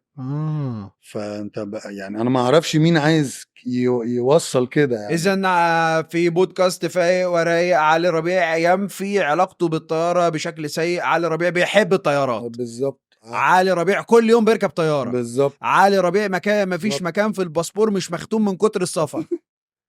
علي ربيع عنده طياره. بس فدي طبعا حاجه، ده رقم واحد. اشاعه رقم 2. طبعا ما تاكلش حاجه بره البيت وعندك وسواس قهري من الاكل. اوفر وبتقعد تحمل يوستفندي وتغسل. ايه ده؟ مين شافني باكل انا مش عارف. انا بسمع في البرامج وناس صحابنا، يعني هم صحابي اللي بيقولوا. أيوه. فالناس بتصدق والله. طبعا. يقول لك ده بيغسل الموزه قبل ما ياكلها. انت سمعت الموضوع؟ موزه ايه اللي بغسلها؟ حاجه غريبه جدا. يعني في حد موزه انا غسلت فين الموزه قبل ما اكلها عشان انت تقول لي على الجمله؟ شفتني فين باكل موز اللي انا اصلا باكله مش كتير؟ انا مش غاوي وانا ماشي بموز يعني فانت شايفني؟ لا، قلتها. شفتني فين؟ نفسي حد يقول لي شافني فين بغسل الموز قبل ما اكل. طب كلام كوميديا. كوميديا. بس دي اشاعه مش مغرضه. ده افيه عادي. ما خرجتش معانا وكلنا بره قبل كده؟ والله عادي. بتاكل عادي. لا قاعد في اماكن بحبها وباكل فيها. انما انا ما احبش ان انت تافور القصه عليا. ده مش هاكل الموزه الا لما يغسل. ده اكتر حاجه منرفزاني حوار الموز ده. موضوع الموز ده ايه الموزه اللي بغسلها قبل ما باكلها؟ انهي موزه؟ شفتني فين؟ عمري ما اكلت موز قدام حد والله العظيم عمري. انت الموضوع مأثر فيك؟ لا ما باكلش موز. ده انت ما اتضايقتش طول الحلقه بالظبط على حد بينتقدك. أيوه. موضوع الموزه هو اللي ضايقك. ما اعرفش حد من صحابنا. ده كان أسس تقريبا. لا مش أسس. مش أسس ما يقولش الموزه بتتغسل. لا مش هقول كده. أسس عارفني كويس من 20 سنه. عارف احنا كنا بناكل ايه. اوفر. في ناس بتأفور اللي هو ايه، دي شايفها ان هي هتبقى دمها خفيف يعني فانت يا باشا كده طب بس تأذيك في ايه دي بقى؟ تأذيك بقى ما الحاجه بتوصل عقبال ما بتوصل بكده قد كده. علي ما بياكلش اصلا. بس ده ما بياكلش بره. ده كان بيغسل الموز. هتقول له بقى اعمل المشهد ده مثلا. والله زي ما بقول لك الحاجات دي بتوصل كده. فكويس انت اتكلمت فيها لان الحاجات دي مش صح. طب ايه عايز تنفي ايه تاني؟ عايز ايه اشاعات اللي برضو مضايقاك عايز تنفيها؟ هي الاشاعات دي اللي انت قلتها دي. لو انت عندك اشاعه تانية لا نسأل خالك في اشاعات تانية. لا هو اسأل محمد. في اي اشاعات تانية عايزين ننفيها؟ احنا ورانا ايه؟ ننفي كل الاشاعات اللي في الدنيا. طلعوا اشاعه. طب ننفيها. طب طلعوا اشاعه دلوقتي وانا انفيها لكم. مفيش مشكله. ده قالوا ان انت ما بتعرفش تلعب بلاي ستيشن. دي برضو من الاشاعات المغرضه. لا ازاي بقى؟ لا خالك لسه اي لعبه هو مستحيل اهو. ماشي ما هو بيعرف يلعب. يبقى ده معناه ان مش معنى ان انا كده ما بعرفش. ما هو ده معناه ان انت ما بتعرفش تلعب. لا أسس كان بينط فعلا يركب الميكروباص ويلبسك في الثمن ده أسس ده مش طبيعي بجد والله. هو كان بيمشي ما اعرفش ايه اللي بيحصل بقى بعد ما هو بيمشي. هو حكى لك لحد ما هو بيجري في محل بلاي ستيشن كده هناك. كنا بنلعب طبعا احنا بنبقى فرق كتير جدا. أيوه. فانا وربيع بنلعب في فرقه واحده مالتي وبيلعبوا بقى عارف انت بقى اللي يحاسب والحاجات دي. أيوه. فربيع بلاش نلعب الحاجات دي حرام وبتاع. واللي احنا مش هنعمل حاجه. احنا كسبنا هم اللي هيحاسبوا هم اللي يدفعوا. اوكي. لو احنا اللي هندفع ندفع معاهم وخلاص. المهم احنا قاعدين بنلعب بنتغلب من كل الدنيا. وبعدين ايه كسبنا ماتش فنقول له خلاص يا ربيع كسبنا ماتش، خلاص لا هيلعبوا ماتش تاني وبعدين نطبق وبعدين نطبق. ايوه فنقعد 4-5 ساعات قاعدين بنلعب، الشله كلها معاها 5 جنيه كلنا. اول ما اسمع عربيه امبابه معديه عارف انت امبابه يروح رامي الدراع وجاري، والله العظيم راكب عربيه ومروح. ربيع تقريبا اشتغل شهر في المحل ده عشان يدفع الفلوس. يعني دي ما كانتش فانتازيا؟ لا دي حقيقيه. لا احكي دي حقيقيه. احنا كنا بنلعب اه وهو كنا بنلعب مالتي، فهو معايا هو ما بيعرفش يلعب يعني. يا عم سيب المايك مش أنا ما هيقع، اعرفش المايك سيبه ده. هو اهو بص اهو خلاص ماشي. وربنا احنا صارفين ومكلفين اهو فكنت بلعب انا وهو، مم. فهو بيلعب على قده برضه. فانا بلعب بحماس. يعني هو في الحقيقه ما بيعرفش يلعب كوره وبيلعب؟ لا بيلعب يقف جون، ويقف جون رخام. البلاي ستيشن على برضه قد. ما بيعرفش يلعب؟ لا على قد. ماشي. هو بيلعب معايا فبنخسر بسببه يعني. بس انا كسبتك. انت كسبتني صح حصل ولا لما ما لعبنا حصلش؟ مع بعض صح ضد خبيري وروقناه. صح حصل ولا ما حصلش؟ لا كذا لا مره حصل وعملنا تيم جامد. ايوه عشان انا لعيب كبير. لا انت لعيب كبير. عشان انا لعيب عظيم. لعيب كبير بس انا لعبتك لوحدك قبل كده. لا ما حصلش. طب كويس. عشان انا ما يهونش عليا ان انا اكسبك. لا مستحيل انسى، اصل خلي بالك انا في الالعاب حاجه تاني. تراهن؟ راهن والله العظيم. تراهن اهو نعملها قدام الناس اهو. انا موافق. ونلعب ونذاعها ونشوف مين يكسب. خلاص بعد الحلقه نذاع ونذاع هنعمل الماتش ده نصوره بس بجد بجد. يلا يا باشا. على ايه؟ اللي انت عايزه. على موزه تغسل. على موزه من غير ما نكفلها كده. تاكل لو انت خسرت تاكل موزه من غير ما تغسل. من غير ما اغسلها بس ماشي كمل بقى الحكايه بتاعت اسس. انت ايه؟ انت بتفصل مني ليه؟ هو بيخسر. هو بيخسر فيجري يجري وقت الحساب بيجري. هو يعرف الماتش خلاص يلاقي عربيه امبابه جايه، هو البلايستيشن على الشارع كده. فاكر الراجل كان بينده على العربيه ازاي بتاع امبابه؟ امبابه مش بيقول امبابه كده عادي. ايوه طيب بولاق وامبابه كان بينده عليهم ازاي؟ خشب مترو. لا قول بقى بتاع خشب مترو دي. خشب مترو. طب فاكر بقى بولاق لما يقولها مع بولاق وامبابه؟ لا انت لا والله بوليم بيبا صح. ايوه صح. لا يا باشا ده انا في الطلبيه صح لما كان بينده على طلبيه صح. كان بينده على طلبيه. الطلبيه. ما هو لو فاكر الميكروباصات ديت جه في الاخر كانوا بيمشوا نص الطريق عشان يعمل الاجره مرتين. فاكر؟ لا انت مش فاكر. انت نص الطريق يعني يجي مثلا من فيصل لحد الطلبيه يقول لك يحمل لحد الطلبيه. دي ما مرحله. يرضاش يروح التعاون وما يرضاش يروح كوم الاخضر. دي مرحله صح. فاكر؟ صح. اللي هو الاول كان كلها كان لما كانت الاجره ب 35 قرش صح بقى للطلبيه. بعد كده تاخد تدفع تاني انت لو عايز تكمل في نفس العربيه. صح فاكر؟ طيب اسس بقى كان بينط كان يجري اللي بيحصل معاك. تمام. انا بقى حاسب ازاي. هو فاكر ان انا يعني مش عارف يعني انا حاسب ازاي يا ابني خسرانين 50 جنيه. طب كنت تعمل معناش. طب كنت تعمل ايه؟ كنت بقى مشكله. كنت ساعات اروح لصاحب المحل اقول له ايه عشان خاطره بتاع بكره عشان ما كنتش عامل حساب اللعب خدنا وبتاع مش عارف ايه صعبانيات. ممكن صعبانيات. صاحبي مثلا اللي بنلعبهم معلش وبتاع احنا هنتقابل بكره. انت كنت تلعب فين طول الوقت؟ في التعاون ولا كنت بتروح الحته اللي عند شارع العريش؟ لعبنا في العريش ولعبنا في التعاون. كان في شارع العريش بعد ما تعدي شارع العريش كان عند الست اللي كان عندها محل صغير دي في شارع العريش لو تفتكر. كانت هي اشهر واحده. مش فاكر التفاصيل بس انا لعبت في اماكن كتير في كل حته. علينا مش عايز اختم والله لان انا فعلا مبسوط. الله يخليك. وبعدين انت خدعتني. الله يخليك. وقعدت تقول لي ان انا ما بقاليش في الكلام وما بحبش اتكلم وطلعت زي السكر وعسل وبتتكلم. ده انت اللي الكلام معاك كويس وممتع وكل حاجه. الله يخليك. واديت لنا حلقه جامده جدا جدا جدا. الله يخليك. بتفاصيل مهمه في حياتك يعني. الله يخليك والله. الله يخليك في حالك. والله هي انت الكلام معاك بجد حلو وانت ممتع وبتسال اسئله بتفكرنا فعلا بحاجات حلوه. والواحد فعلا افتكر حاجات ايام جميله والله وكانت قاعده جميله والله العظيم. علي انت شرفتنا ونورتنا. انا بشكرك ان انت قبلت الدعوه ان انت كنت موجود معانا النهارده في بودكاست فايق ورايق. في اي سؤال كنت عايز نساله لك وما سالته لك؟ لا والله. في اي سؤال؟ كلمتنيش في الكوره خالص. انا مش عارف ولا هو البرنامج ده ما فيهوش علاقه بالكوره. لا عايز ايه اسال. لا انا ما اعرفش بس اسالك. قول لي اسالك في ايه وانا اسالك حاجه. انا توقعت انت هتكلمني في الكوره. لا ما انت طلعت اهلاوي. عايز ايه تاني بقى؟ لا مش عايز. مبروك ان انتوا خسرتوا السوبر. حلو. ها اسالك في ايه؟ يقول لي لا انا فاكر ان انت بتسال في الكوره يعني. لا يا باشا احنا ما بنسالش في الكوره. لا ده ملوش علاقه بالكوره. ايوه ما ماشي. الكوره دي ماشي حاجه لا مش عايز والله، انا مبسوط والله. مش كده حلو؟ حلو ما يلا جدا. بينا بقى يا معلم عشان كده حلو. لا حلو جدا والله حلو. شرفتنا حبيب ونورتنا قلبي. يا معالي والله حبيب العظيم. قلبي. انت الله مش عارف اقول لك يخليك. ايه، بس حبيب انا عايز اقول قلبي. لك على حاجه غريبه جدا. انا عمري ما كنت اتخيل ان خالك اكبر منك ب4 سنين. مش اكبر مني قوي. دي حاجه غريبه جدا. لا قريبين في السن. فايه؟ فولا حاجه، دي حاجه او دي انت ما شفتهاش في الدنيا دي قبل لا كده؟ ما شفتهاش. اول مره. والله. لا موجود منه والله. والله. ودي حاجه بسطك؟ اجد. طيب دي حاجه عظيمه آه. عشان هو قاعد بس انت خايف منه. بتندهله باسمه عادي ولا بتقول له يا خاله لا انا عامه ما بندهش حد باسمه اصلا؟ يعني انا فيا المشكله دي، ما بندهش حد والله. عمري ما بنده حد. فايه غريب انا ما اعرفش ليه. بتعمل ايه يعني؟ يعني ما بقولش ما بندهش اقول يا بابا يا ماما. ما بتقول للبابا كان الله يرحمه باسمه ربيع؟ لا ما كنتش بقوله باسمه. امال ايه؟ كنا بنتقابل على يعني والله العظيم يعني ما بنتقابل فبنتكلم على طول. يعني ابقى معدي كده وهو قاعد فيدور الكلام على طول، بيخش في الموضوع على طول. ماشي. هو كان يقول لي يا دولي. هو كان يقول لي يا دولي بتاع. برضه ما كانش بيقول لي برضه اسمي قوي. يعني يا دولي كده.